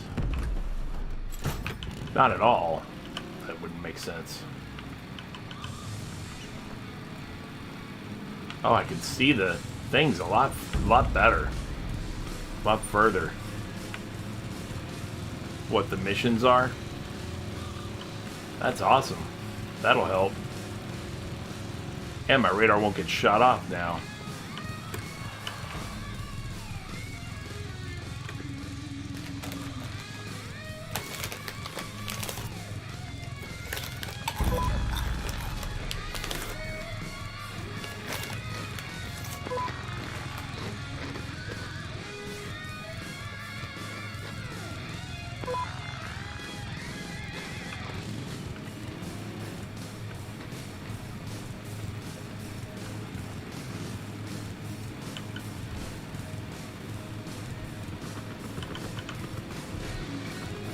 I'm not even joking, it seems like he's faster.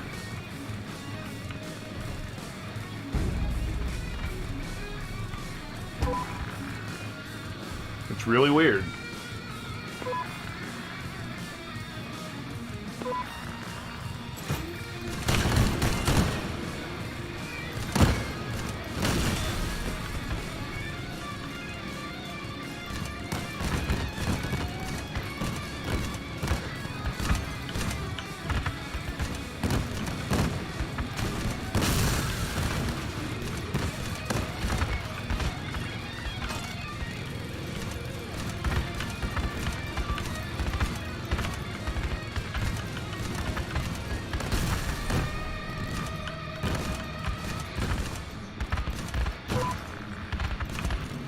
Jesus, man, I'm missing that dude so much.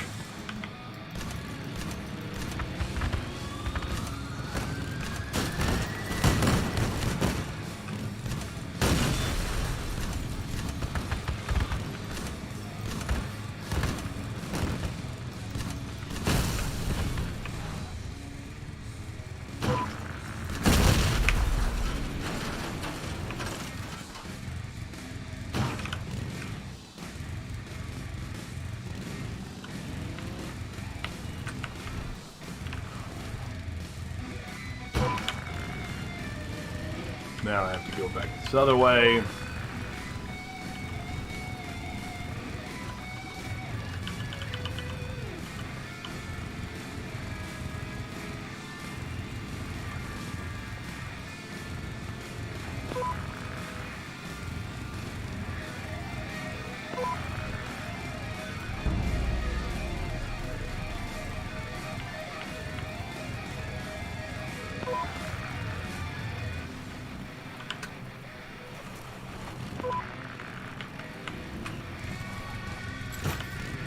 Picking up that extra engraved casing, you never know.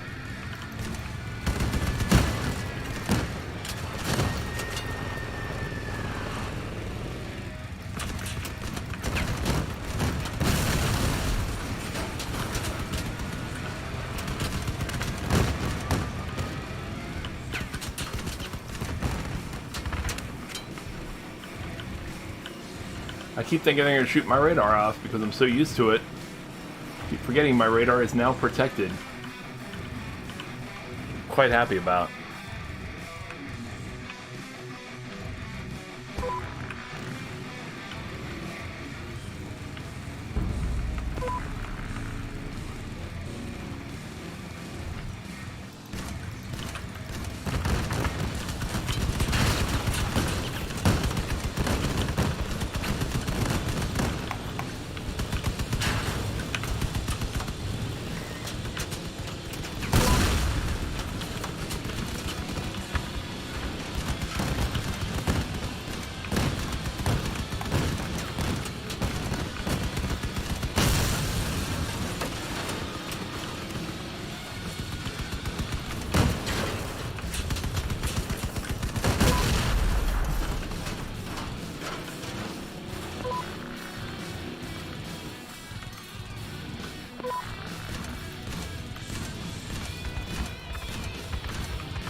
I think I only got to kill this one other guy.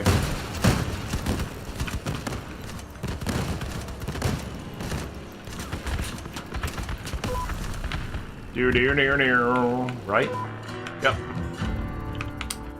Cool. Finished him off.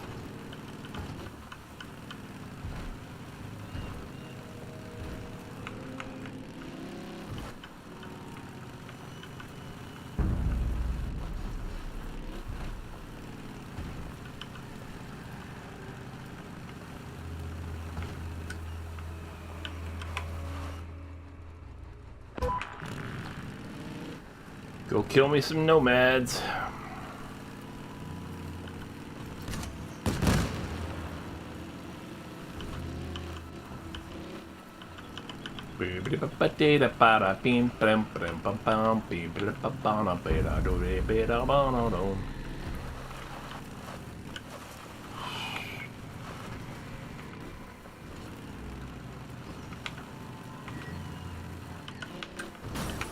Ugh.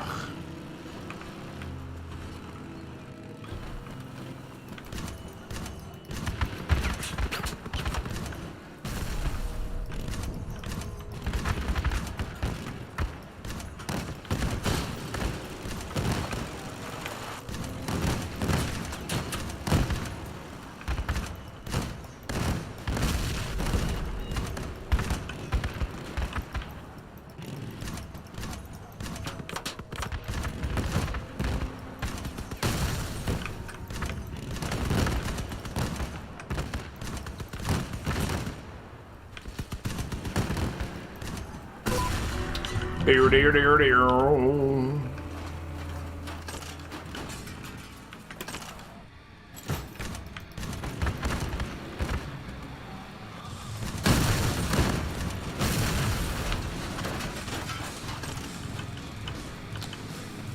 weren't a thing. Oh, man. That was close. It's close to the flippy over. How is that possible? The physics on this is crazy. I'm not even touching the ground. And even if I were, it would only be with that one wheel.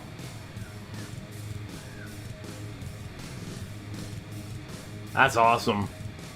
Try doing that with your own car, people. Bet it's not gonna work.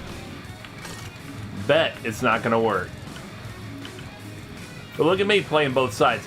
It's like, what was it, a fistful of dollars?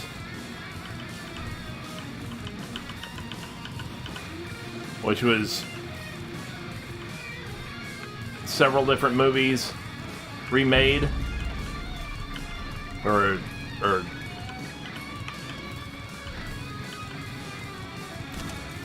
I mean, there have been other movies also. It's one of the remakes of a Japanese movie with a Ronin.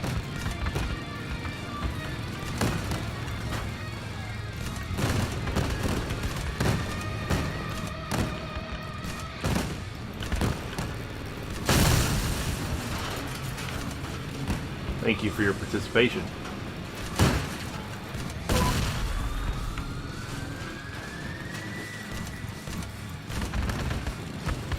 Oh my god. Oh my god.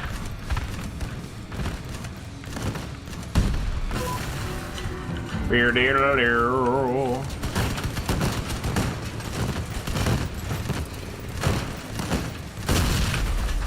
Beer diddle. That's a couple already. I mean, I might as well just knock out a couple more and be done with this thing. It's not like it's difficult.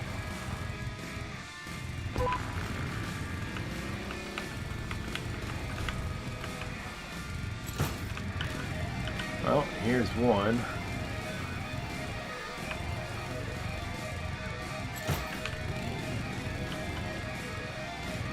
Are there more out this way or no?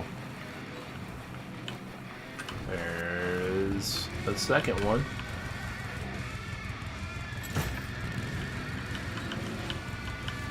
I'll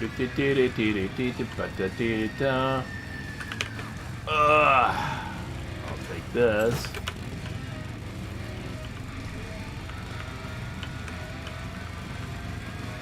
Here is a third one. See, I'm not as familiar with this area over here doing these kind of missions, so I'm not sure of the spawn points.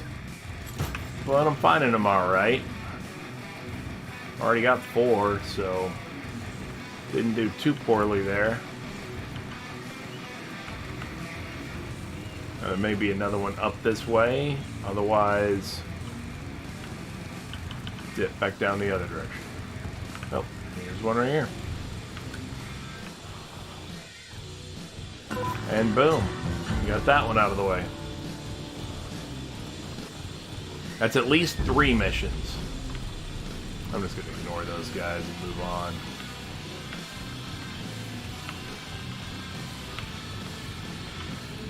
I'm sure they're gonna try to come after me a little bit. Yep, see? Like that.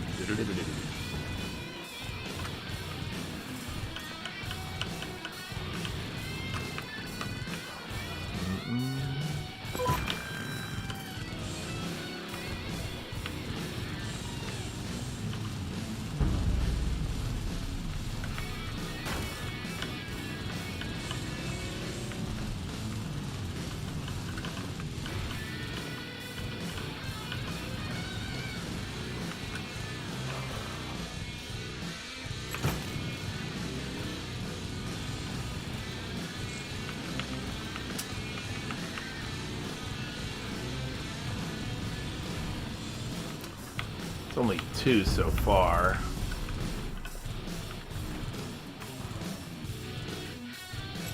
Three. Let me see if I don't even have to go down there. See if 4 and 5 are up here. No. No. 4. Yeah, but not 5. Why is there a dude here? Oh, because the truck. Oh yeah, there is 5.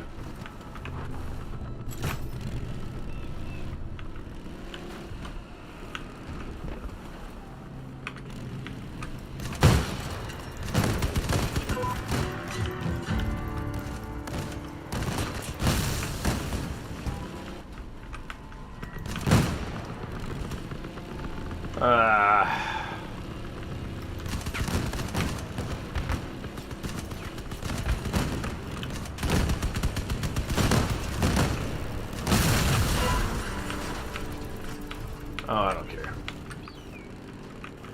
I guess it incorporated me as part of that event.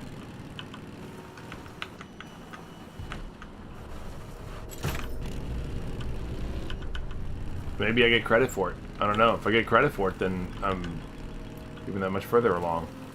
Which is awesome, shosh. Awesome, shosh, people. It's awesome, shosh.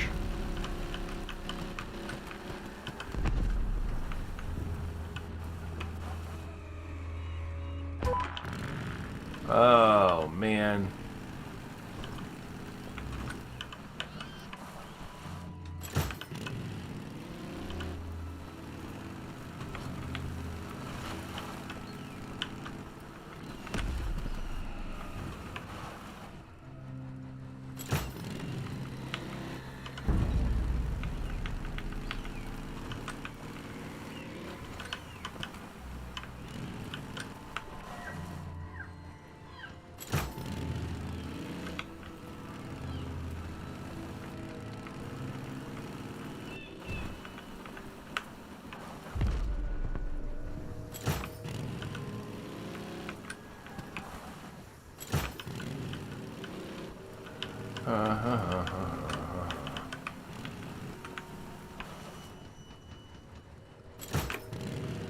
Dooby dooby doo. I'll knock out another one like that. I like this and like that and like this, you know. Like that and like this and like that, and you know.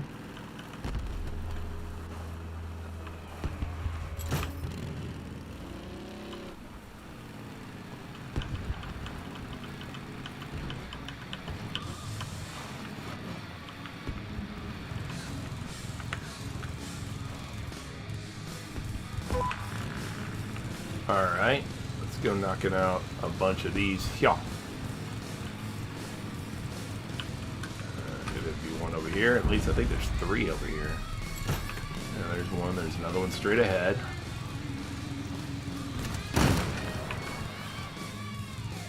I'll come get this free scrap before I even go to get the other one that's over this way.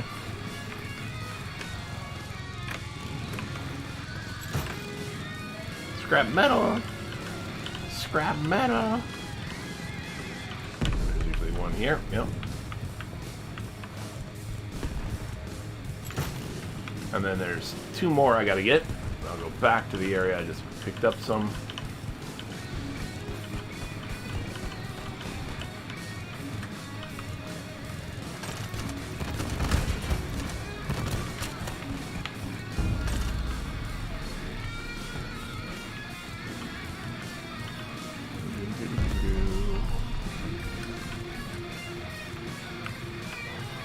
I didn't know he was in that bad a shape where I might have helped him out a little more. I know he's gonna get destroyed. But he did, he done gotten destructed.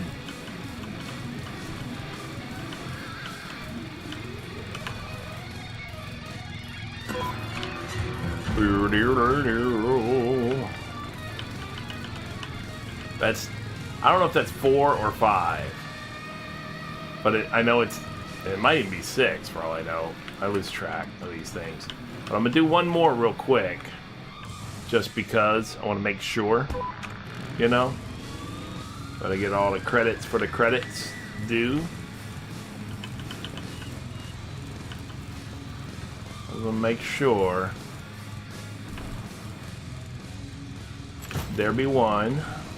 I only need a few more of these, and they're all in all the usual spots, so ain't no problems here. Yep, pick that one up. Come on over this way. Pick that one up.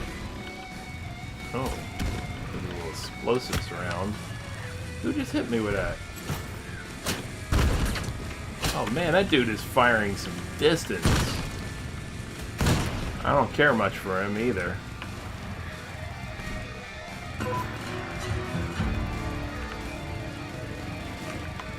Alright, I'm gonna return to the garage.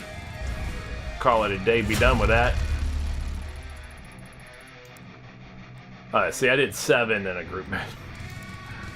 I do too many. I always do too many. I lose track. But nevertheless, I completed the 20. That's what matters. And I did the side mission there, whatever.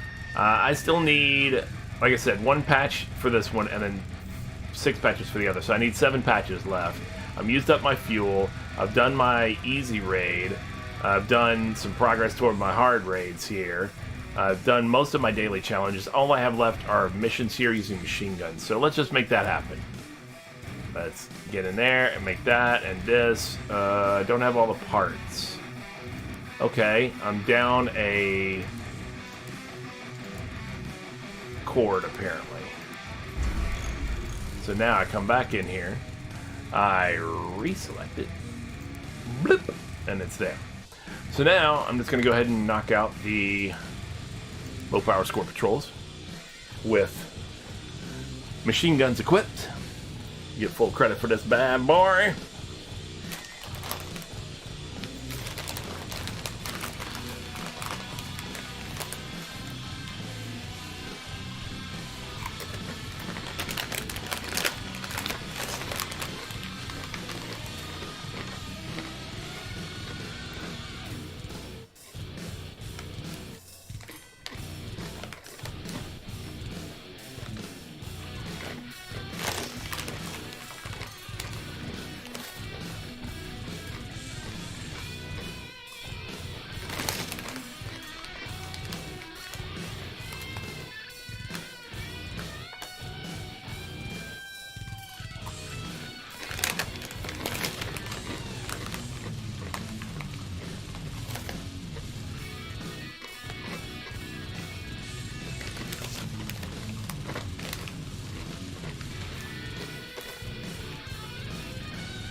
That was 1 mission down and 1 patch done.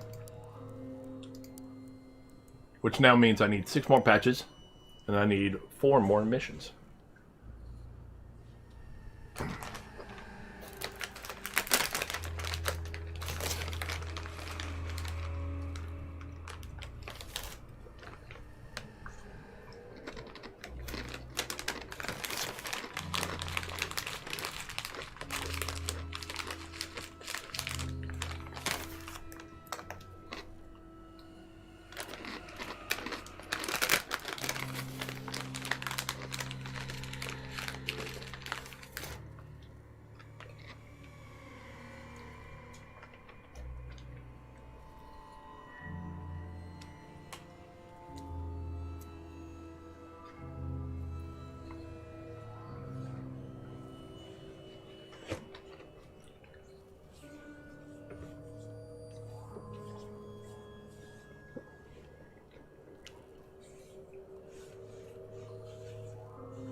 Let's go, let's go, let's go.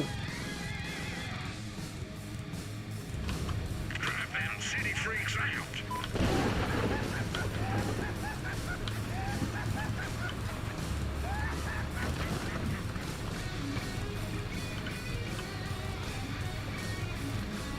Enemy ahead, boys.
Only need 3 more.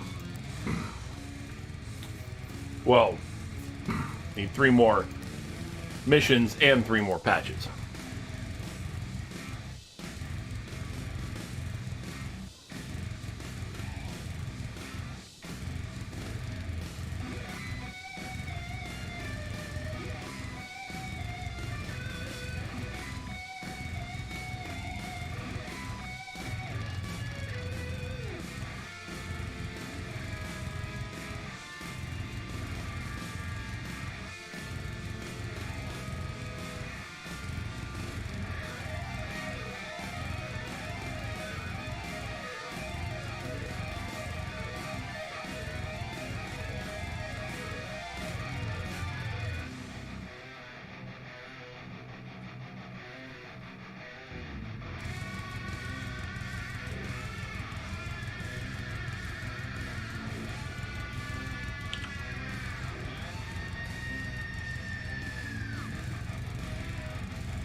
need 2 patches, 2 missions.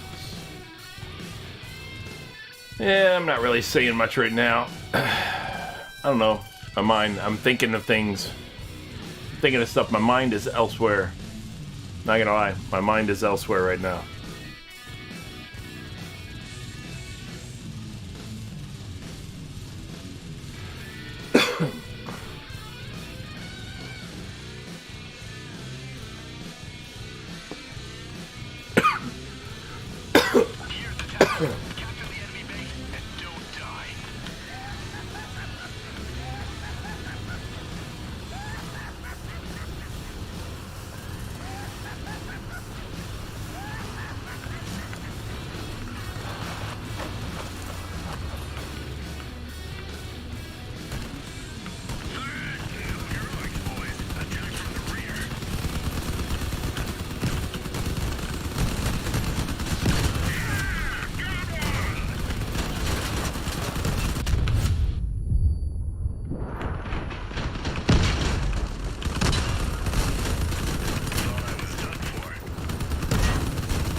There's my patches.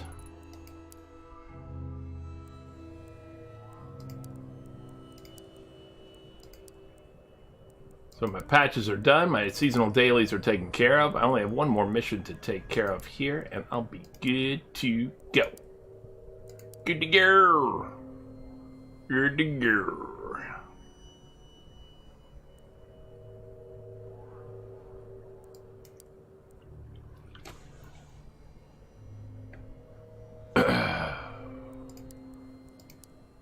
Do I not have any? I don't have anything being crafted over here. Well, what am I doing right now? Oh, because I just finished that. That's right. Ampere or Hawk. Whichever one. Let's just start with Ampere, I guess. Get that going.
Is to capture the enemy base and not die.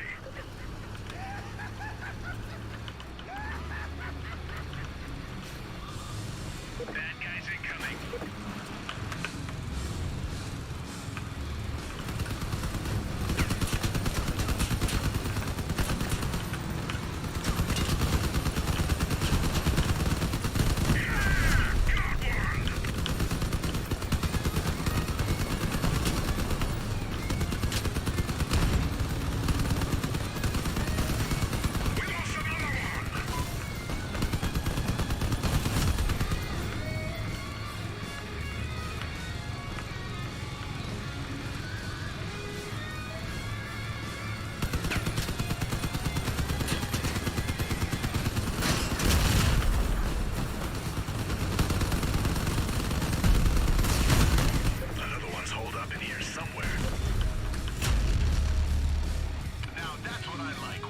I think we're done then.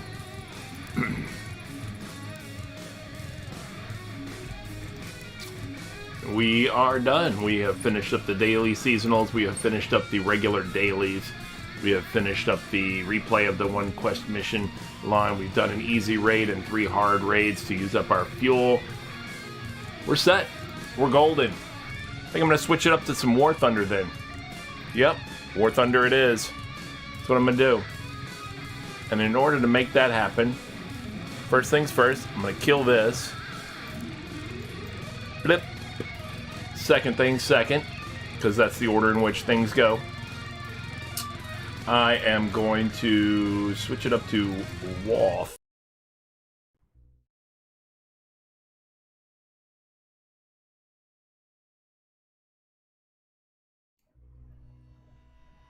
I'm gonna come on here. Let me switch this game over to War Thunder real quick. In my blah blah, in my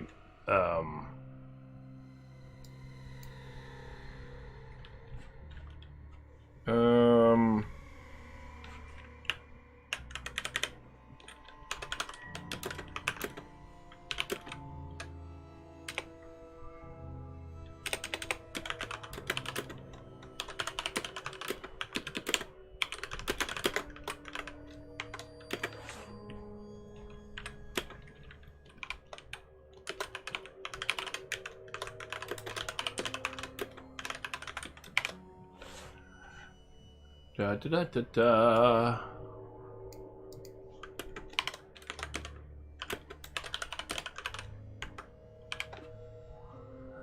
Da da da da da. Oh, yep. Uh-oh. Hold on. Try again. Why is it not updating? Alright, close. Let's do it again. Gotta update the settings here. War Thunder, yes. Forecast, rain.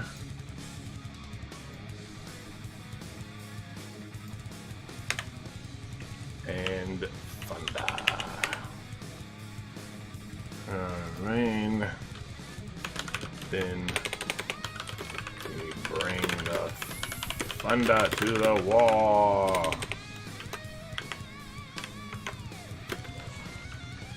Let's do this. We'll just call it a Crossout War Thunder Stream.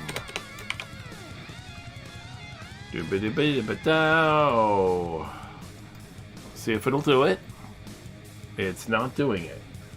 Why is it not doing it? Why is it not updating my stream information?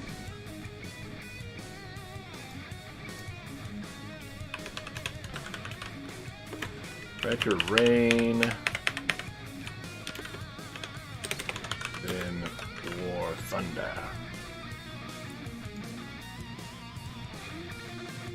Still not doing it. What setting is throwing it off?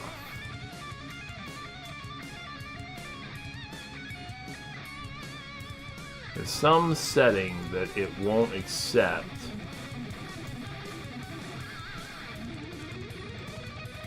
Alright, I don't care. I'll just go live without updating it on YouTube. And then we're going to go ahead and open up the War Thunder. Get that going. Get that going. Get that started up here. Just waiting for it to kick in.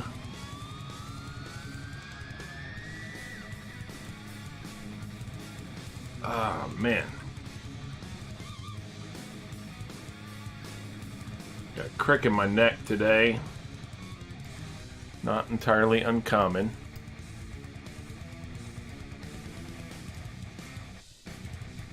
Not entirely uncommon at all. All right.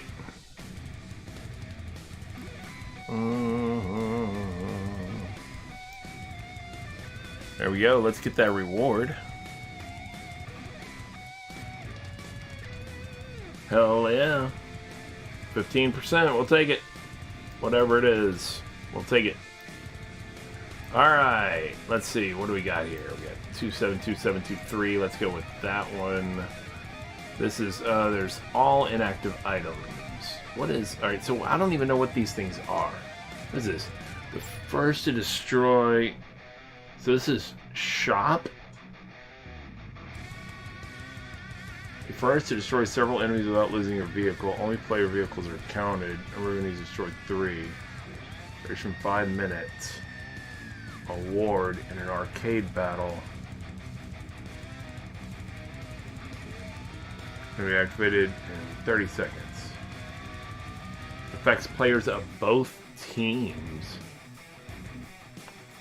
Suddenly return if the battle ends before the order expiration. So what is it? You activate this and it just makes it live for the whole match. Whoever destroys at least 3 enemies without losing their vehicle before anybody else does. Duration's only 5 minutes though. In 5 minutes gets, like if I do it in an arcade battle, 10,000 silver lions. It seems weak. Whatever. What's this? Earned during the order, and depending on the mode, will be multiplied by 3. Destroy ground. This is also for both teams.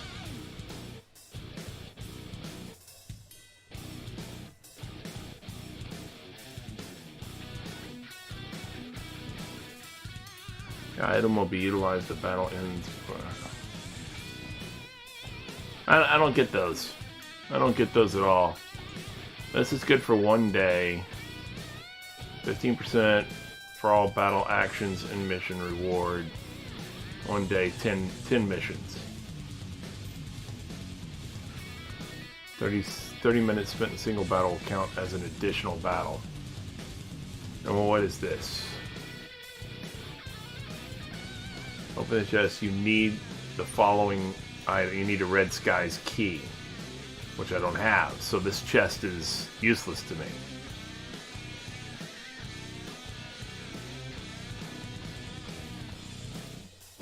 Red Skies Camouflage Trophy. Support the authors if you want to get a coupon for one of the listed items. A camouflage, the Red Skies decal, or a rare vehicle.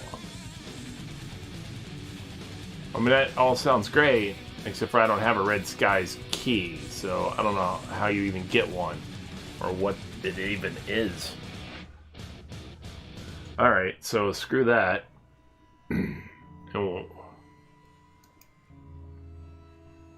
So these are things you can buy, I imagine. It says shop, item shop. These are things in my inventory. Alright, well... I mean, I guess I'm just gonna go back to hangar here, and I will activate one of these too. Maybe. 10 missions. I'm only got 1 day, 15%, whatever. It's the same thing, right? Exact same thing. It's just longer. Yeah, it's good for longer. Alright, I'll take this. That's fine. Let's activate it. I'll do 10 missions. That's fine.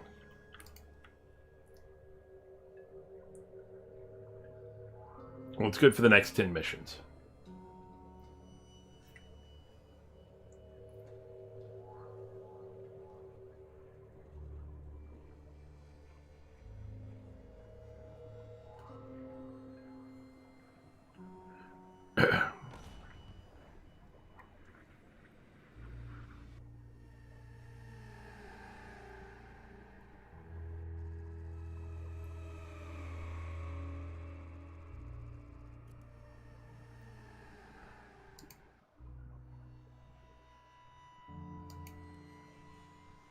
That's fine.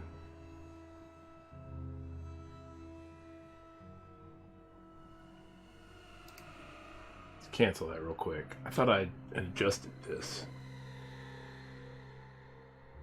Armor piercing composite rigid shell. Armor piercing capped shell.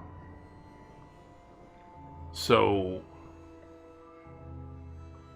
106, 8137, 130, 9730, 43, 33, 10. So this is better at longer range. This is a little bit better at closer range. Or, and at the angle of attack is 9730, 137.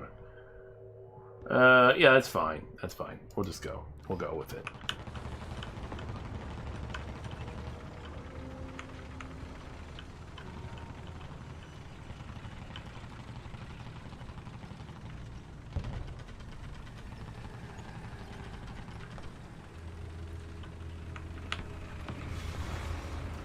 Oof. I nearly completely flipped my tank.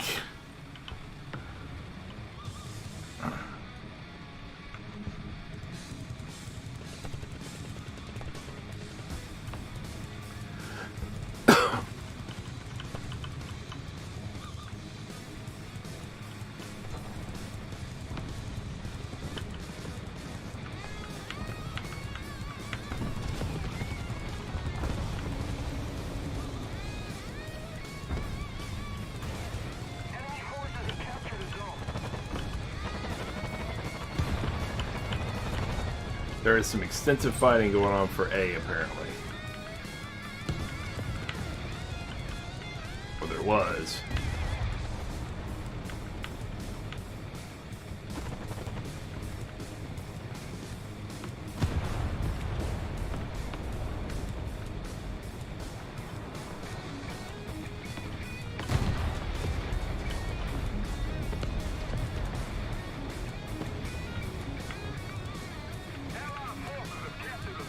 Alright, well. Got here too late to get the cap points. Just a moment too late.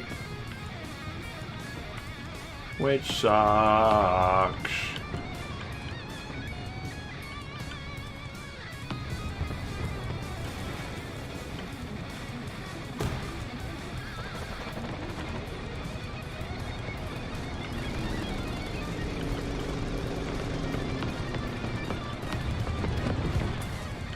Oh, shit.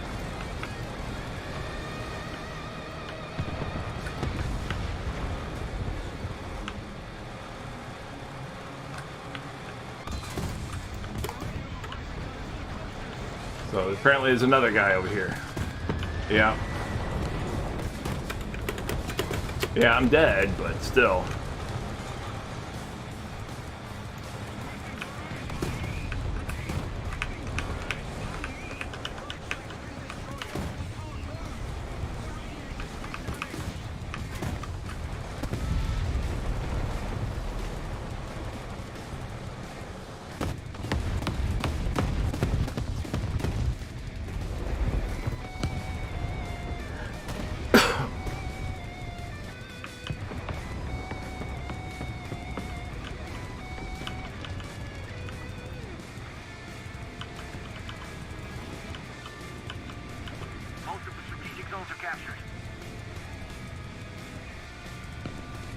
Figured I might as well put the artillery barrage on top of myself in that case. Hang on. Let me see something real quick. Make sure my audio is coming through. Yeah, alright. Okay, it is. Seems to be.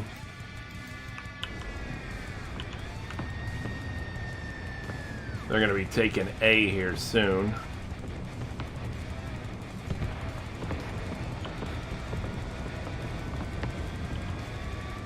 We don't have anybody alive over there. Yep, taking it right now.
Yay!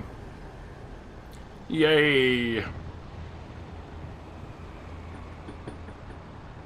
I'm not great. 12, whatever.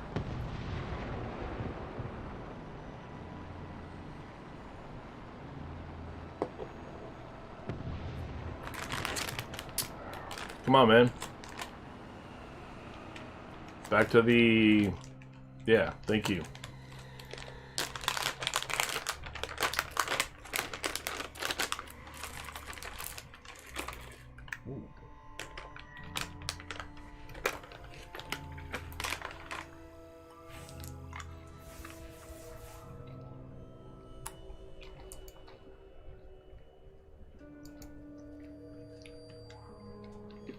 Yeah.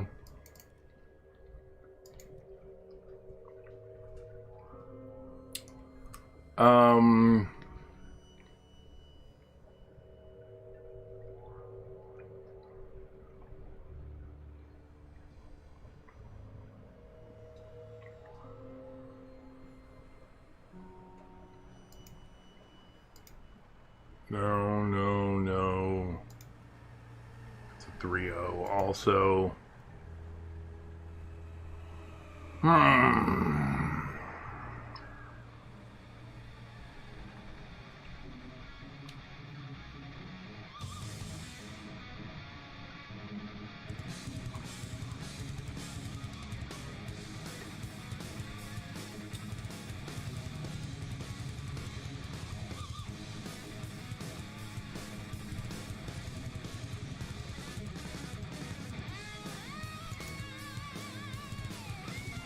Research that.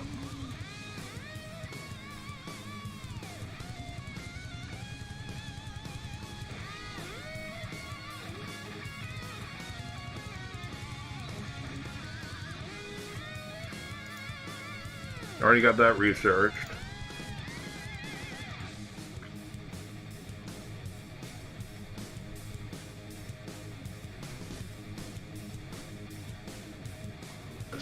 No, I can order it until I order that.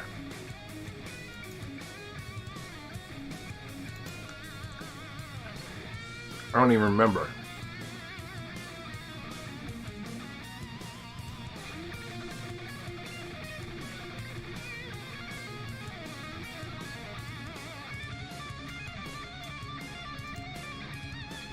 Oh yeah, so I can buy that or I can buy that, apparently.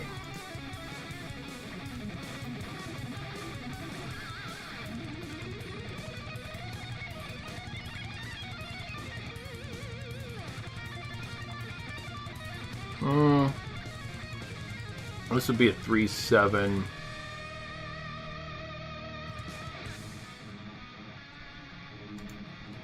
That's a 3-0.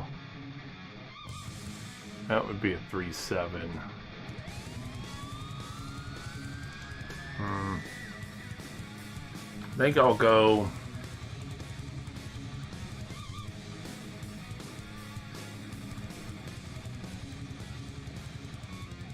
I'll go with the 4G, I guess. Research that. Yeah. Alright, so, anyway, I'm back with this.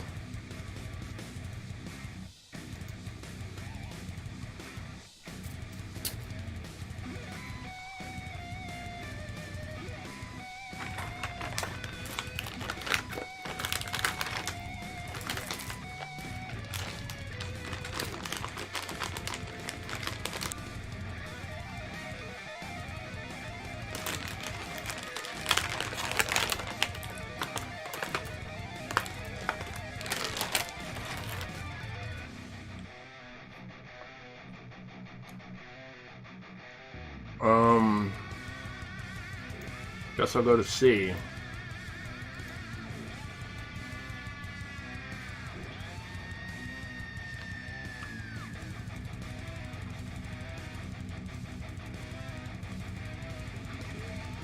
It's one battle, by the way. Well, I think it'll last anyway.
Damn it. I came out here specifically to capture the zone. I still didn't do it.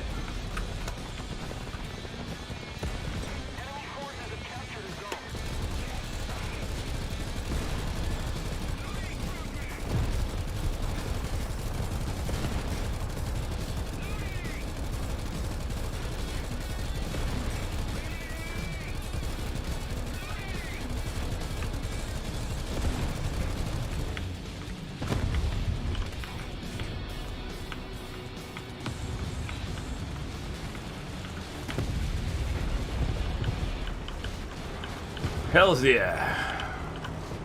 I got an assist. Whatever.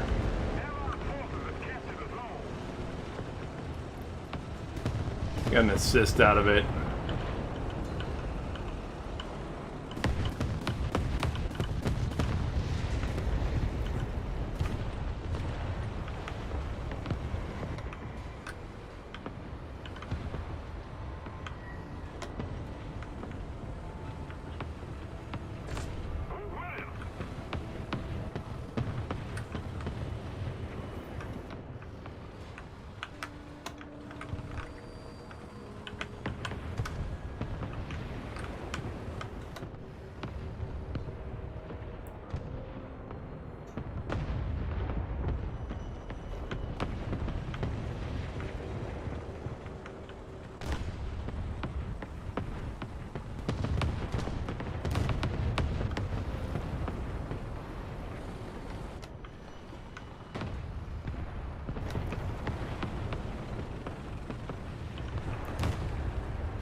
Has most of the strategic zones.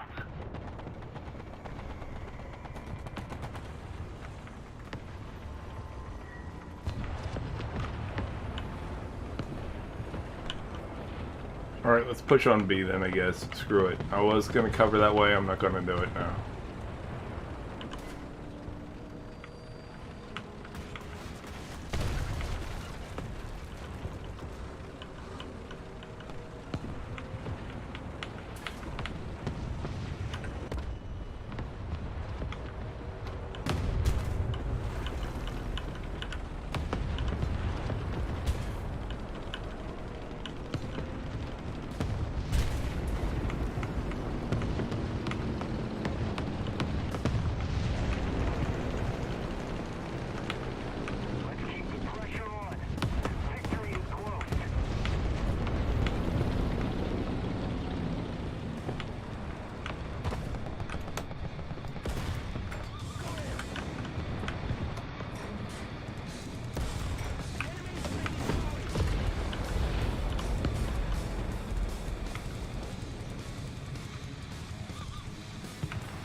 Pretty good. Smoke that dude. Allied forces have captured a zone.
I don't have any support over here anymore? That's bullshit.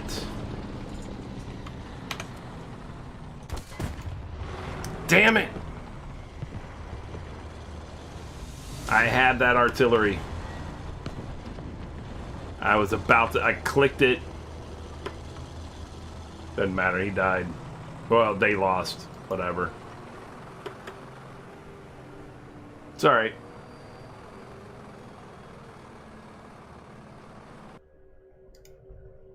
I'll get him next one.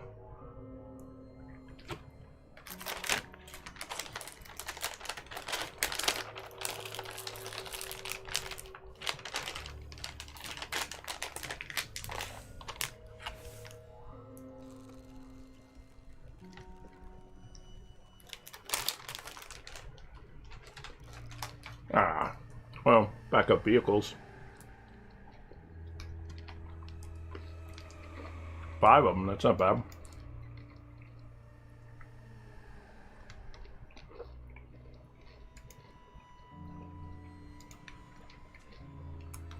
That's some good kills on the move there.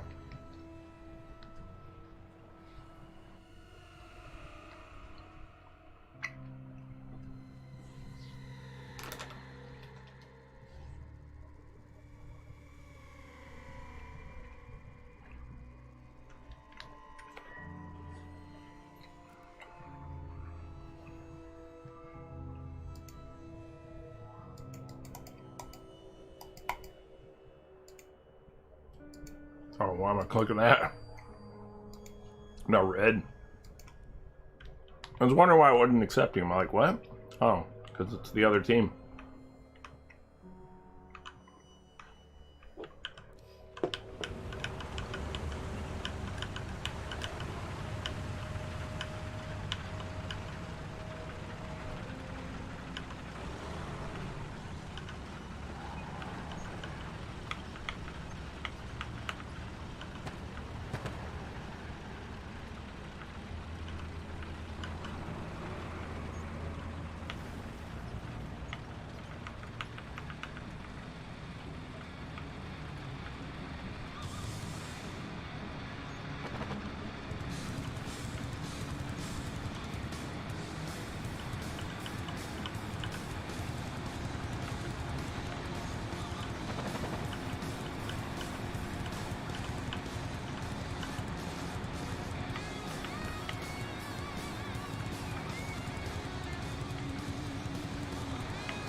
Damn it.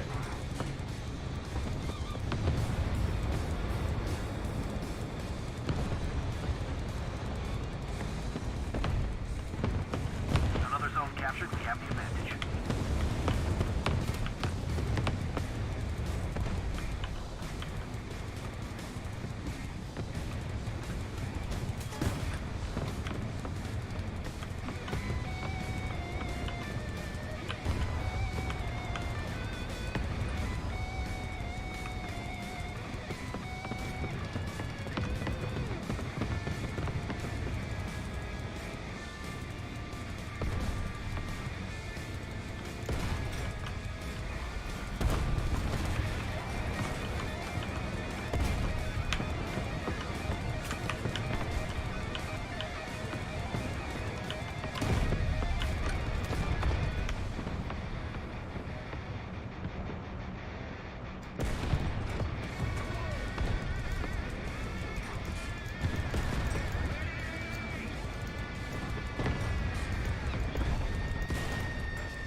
Jesus, this little armored car can take a real beating with these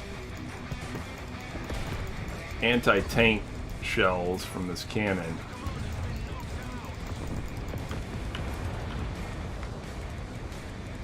God knows, he took a real beating.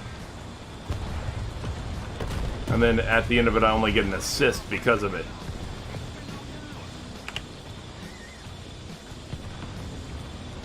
That's crazy.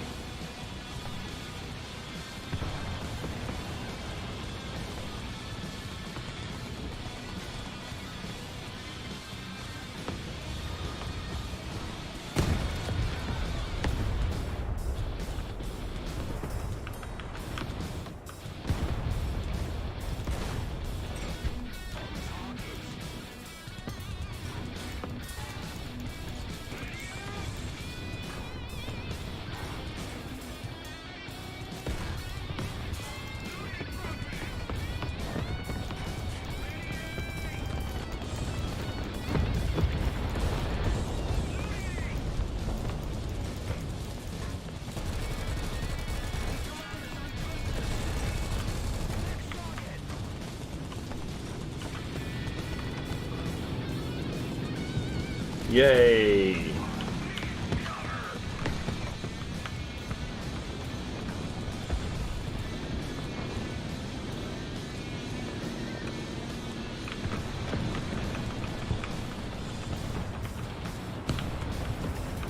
We need another base, man. Yeah, we gotta take this other... Gotta take A. We're losing. I just said that, Tyrone.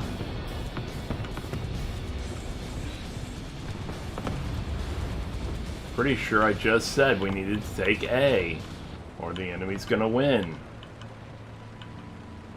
Thank you for your participation, though.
Well, I was trying.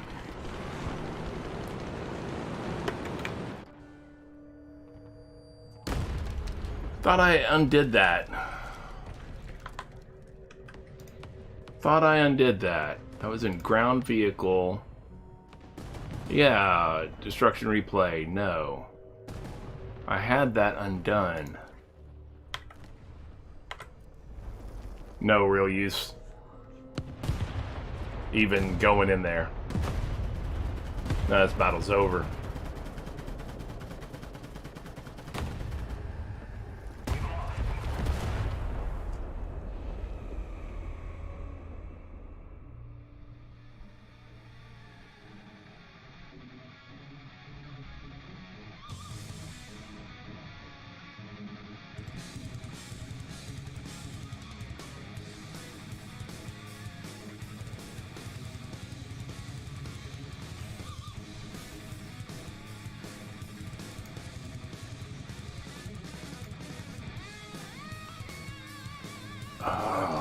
I still got a lot of work to do on my resume.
Alright, now downhill from here. Pick up the speed.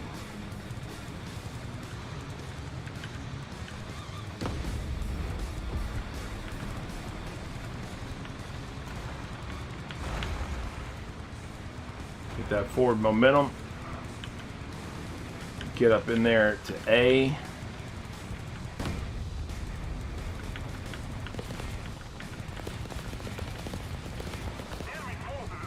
Get there.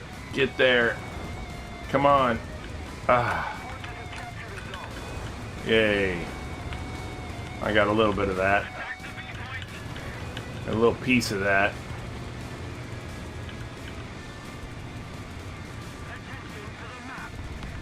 The best I could really hope for at that time. Got just a little piece of it at the end.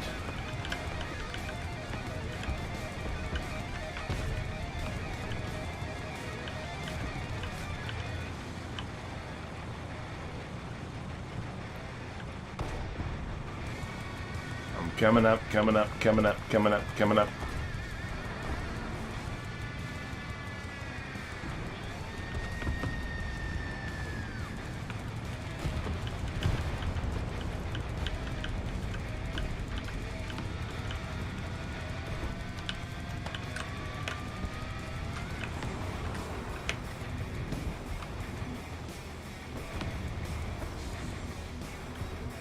Come on, ally.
They're taking B.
Oh my god.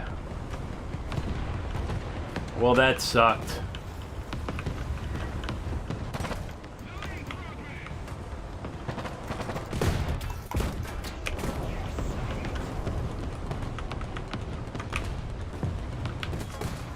Block him from coming in forward.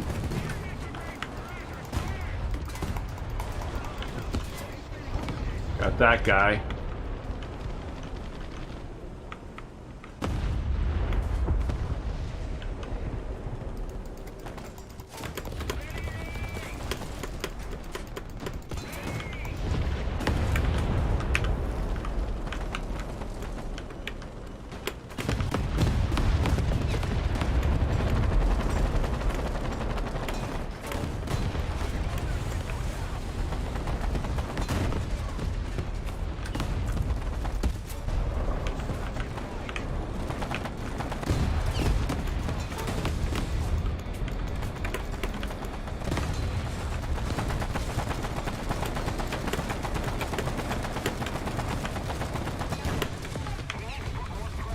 Oof.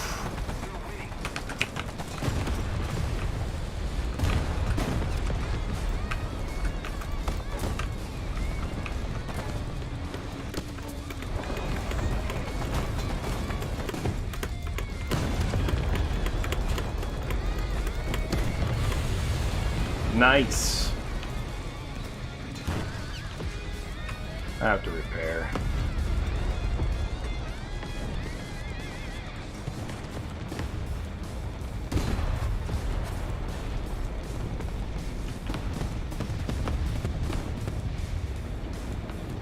Somehow, I'm still alive.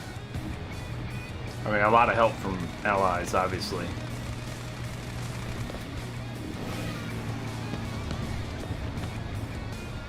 Five, four, two. Oh, thank God.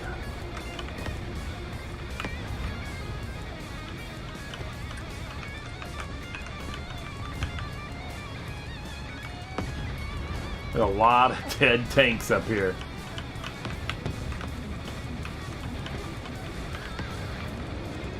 We captured most of the strategic zones.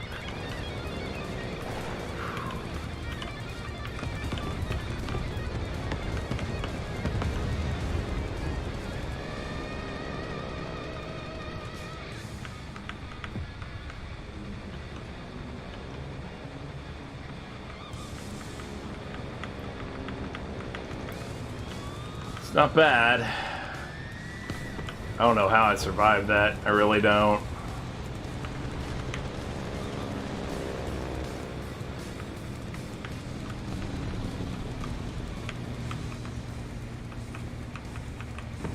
And that was brutal. There's some real pucker factor fighting going on there.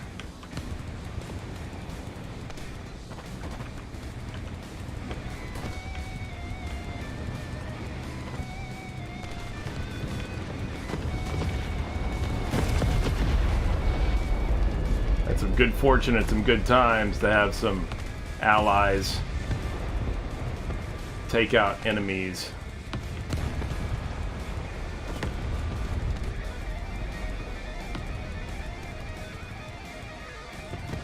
That were on me, that were heavily engaged with me.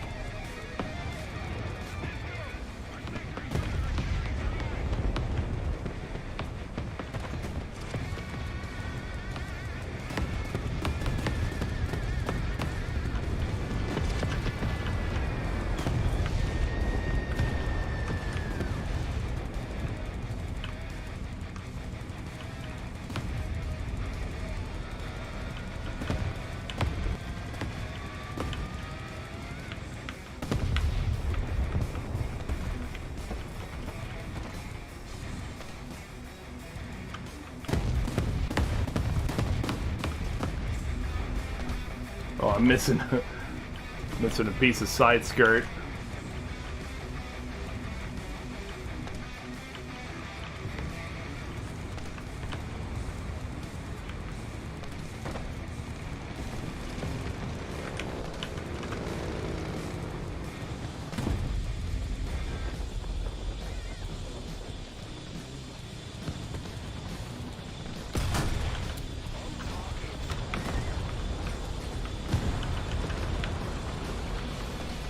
But you didn't care for that, did you? Oof.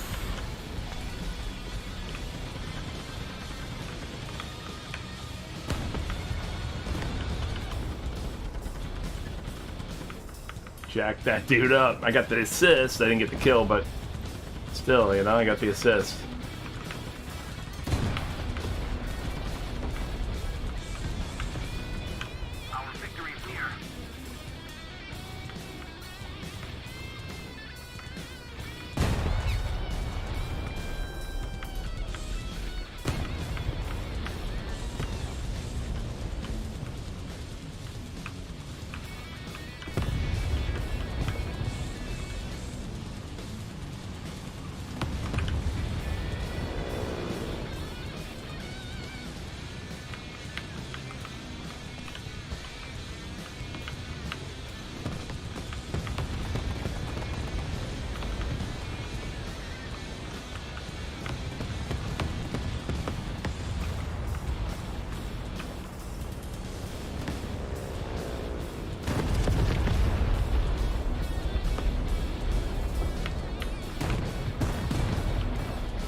Oh, hello.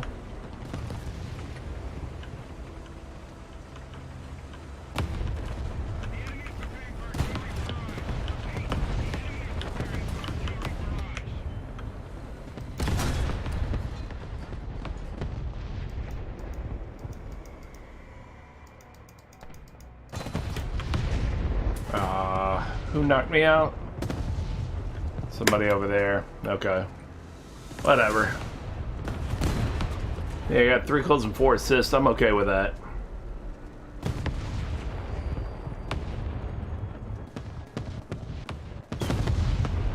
I ended up 2nd place on the team. I'm okay with that too.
I'm gonna do my usual in this. I think I'm gonna try going for A.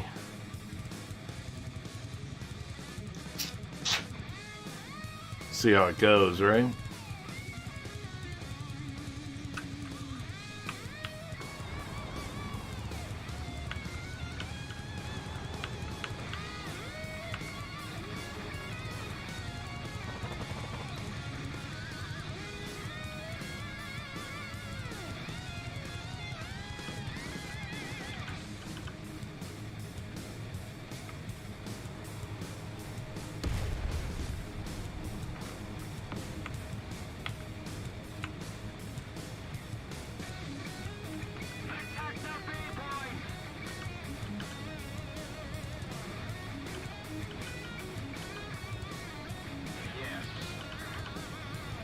A lot of folks coming to A.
Ah, fuck.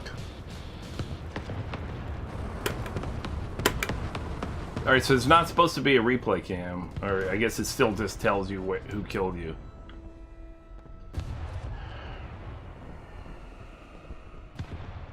We're getting our asses handed to us in this match. Why do we have so few vehicles even out there?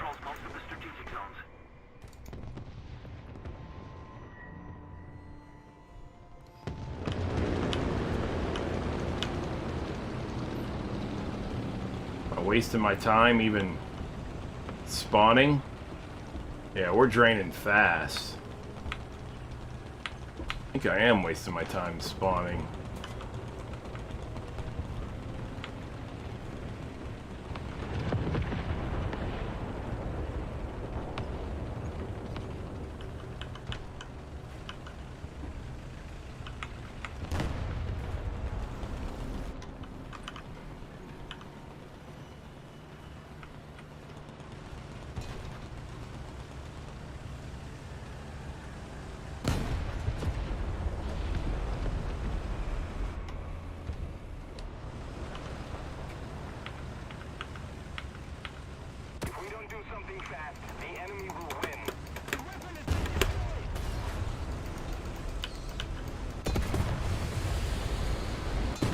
Oh, whatever. Of course, he kills my weapon first shot.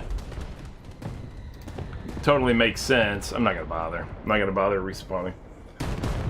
It's, I mean,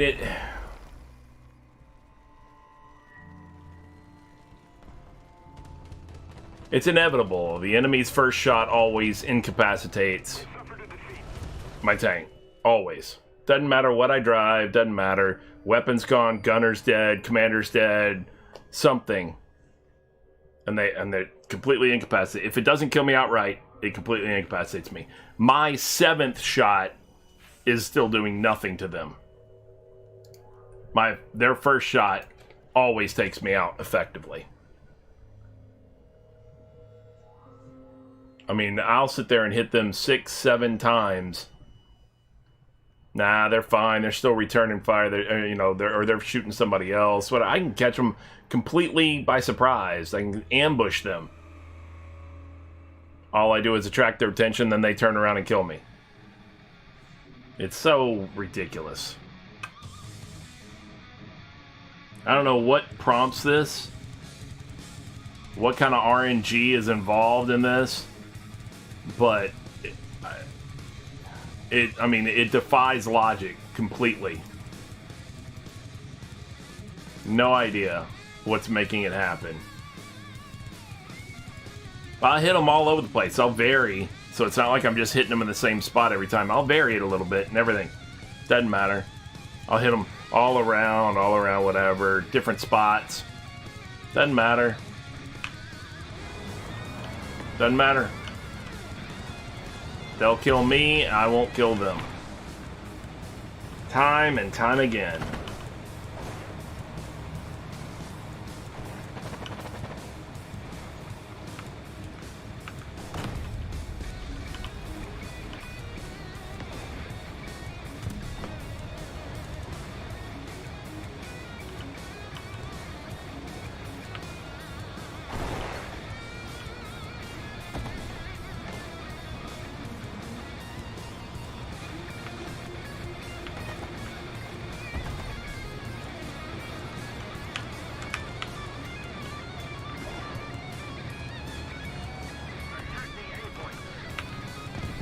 It's the only point to attack. Of course you attack the A point.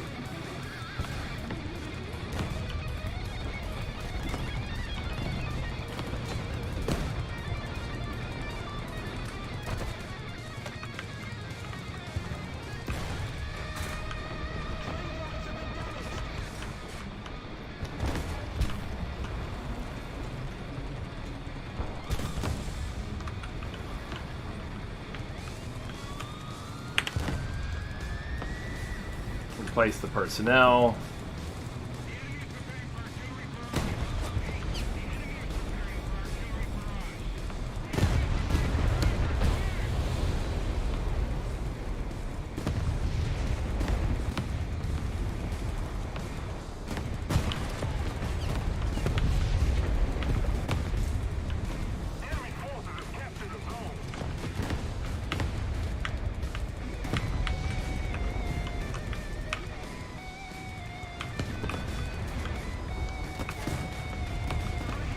How does he shoot me through the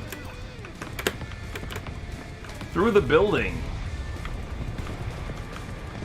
Are these like rice paper buildings too? Like the fucking Japanese ones?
Damn it.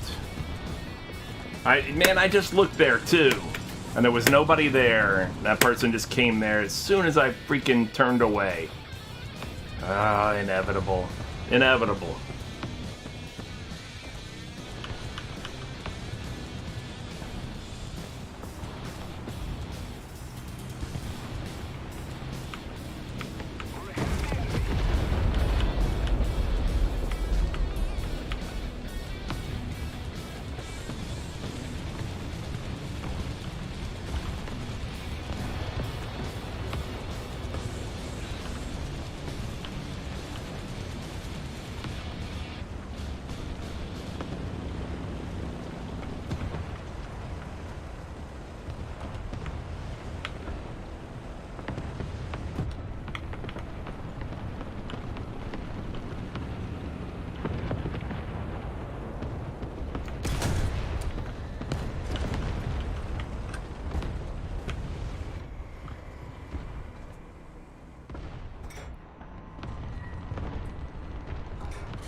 Nobody's doing anything? I'm the only one over here? Pushing on the cap point? Apparently. Apparently I am. I'm way over here, and they're all, like, sitting way back here. Not gonna win if you don't cap the point. Not gonna cap the point from way back there. Finally, you guys need to start pushing it.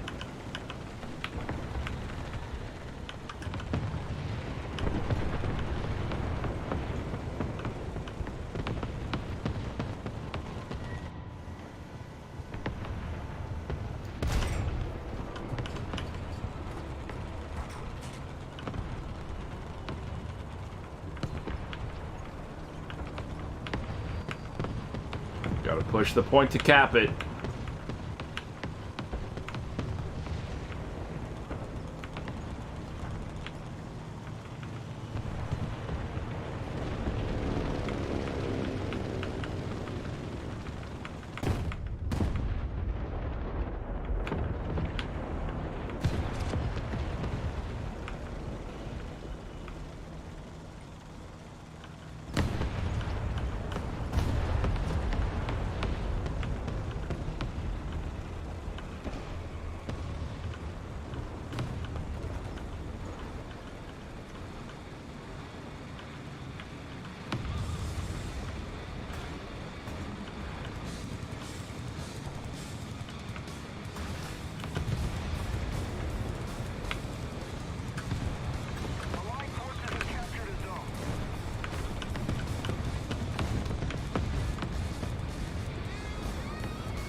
Really? I don't buy it. I don't buy that his little ass did that. Alright, well, I'm out. I don't need to hang around and watch this.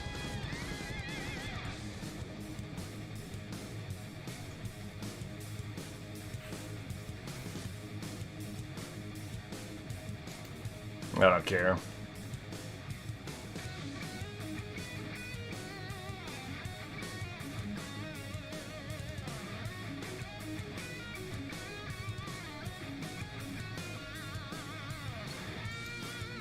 Alright, so first off, let me make sure I'm just going to take that down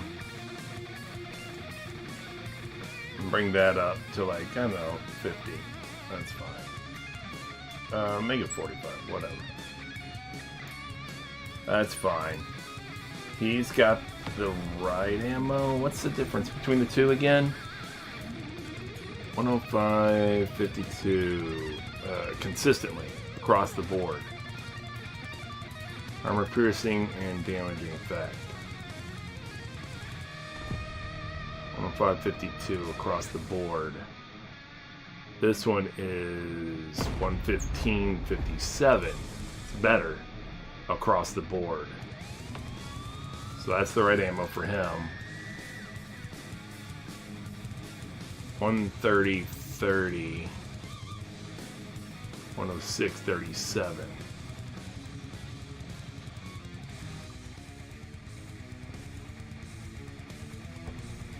Just pick one and go with it. Boom. Or boom.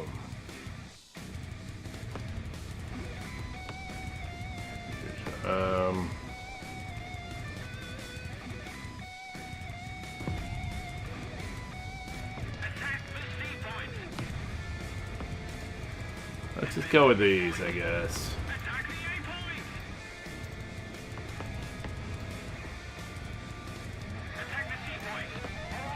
Do 45 of these. Alright.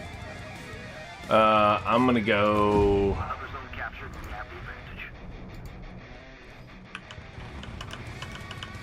Toward B, I guess.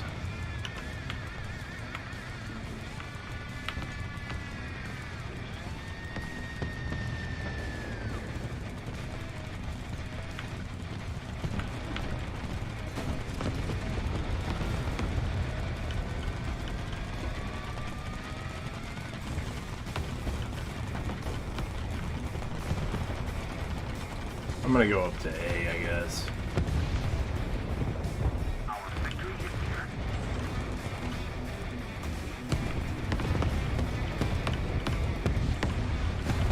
There's still plenty of enemies up here fighting for A.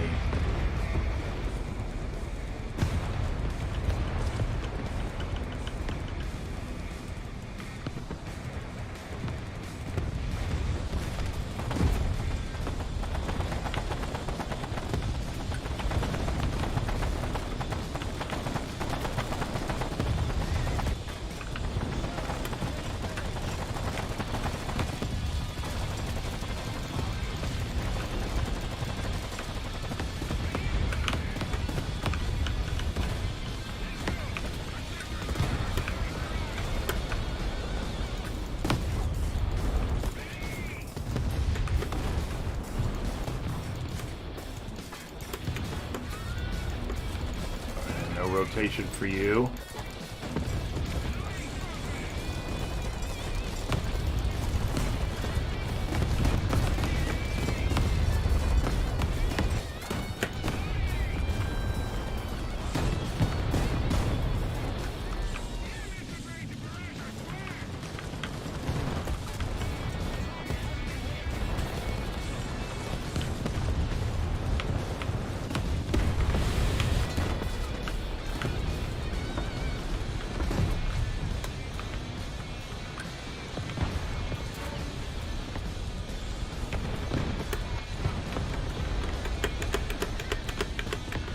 Get him before he gets me, please.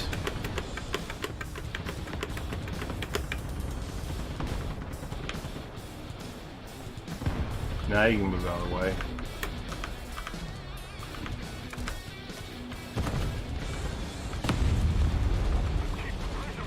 Ooh, man, there's a lot of enemy up there.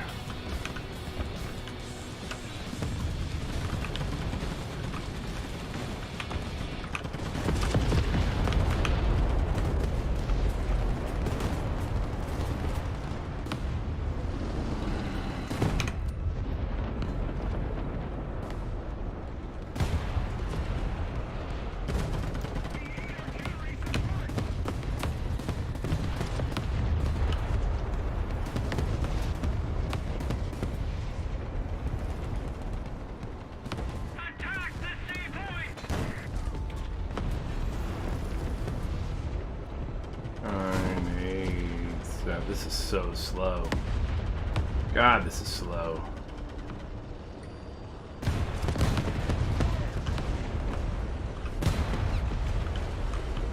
Oh shit, I thought he was going to be an enemy coming up behind me.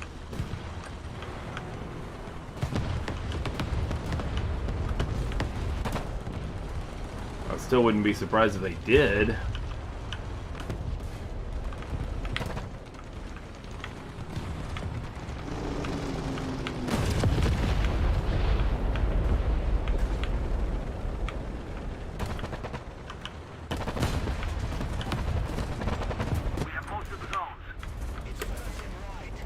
Damn it.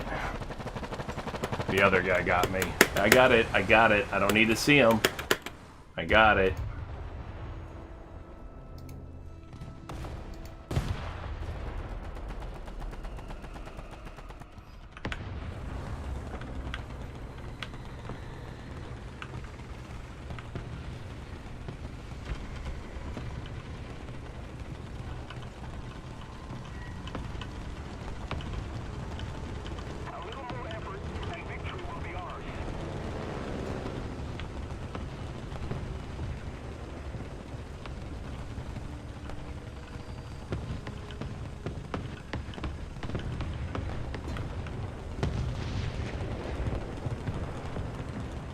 Battle may be over by the time I get up here. Yeah, no kidding.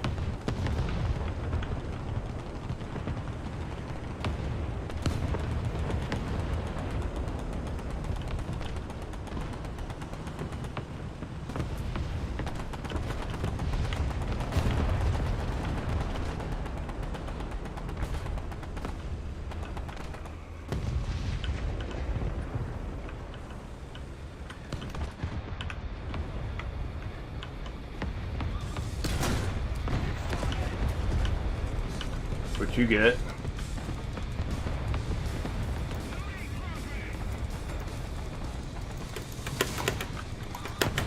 Ah, they got lucky.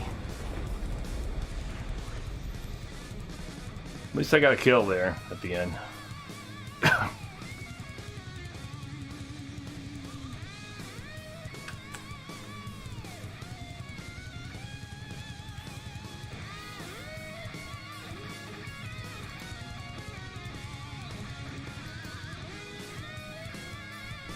Actually, you know what? I'm going to cancel out of this. I think I'm going to go ahead and call it there for the day. I've got a bunch of stuff I got to do IRL here.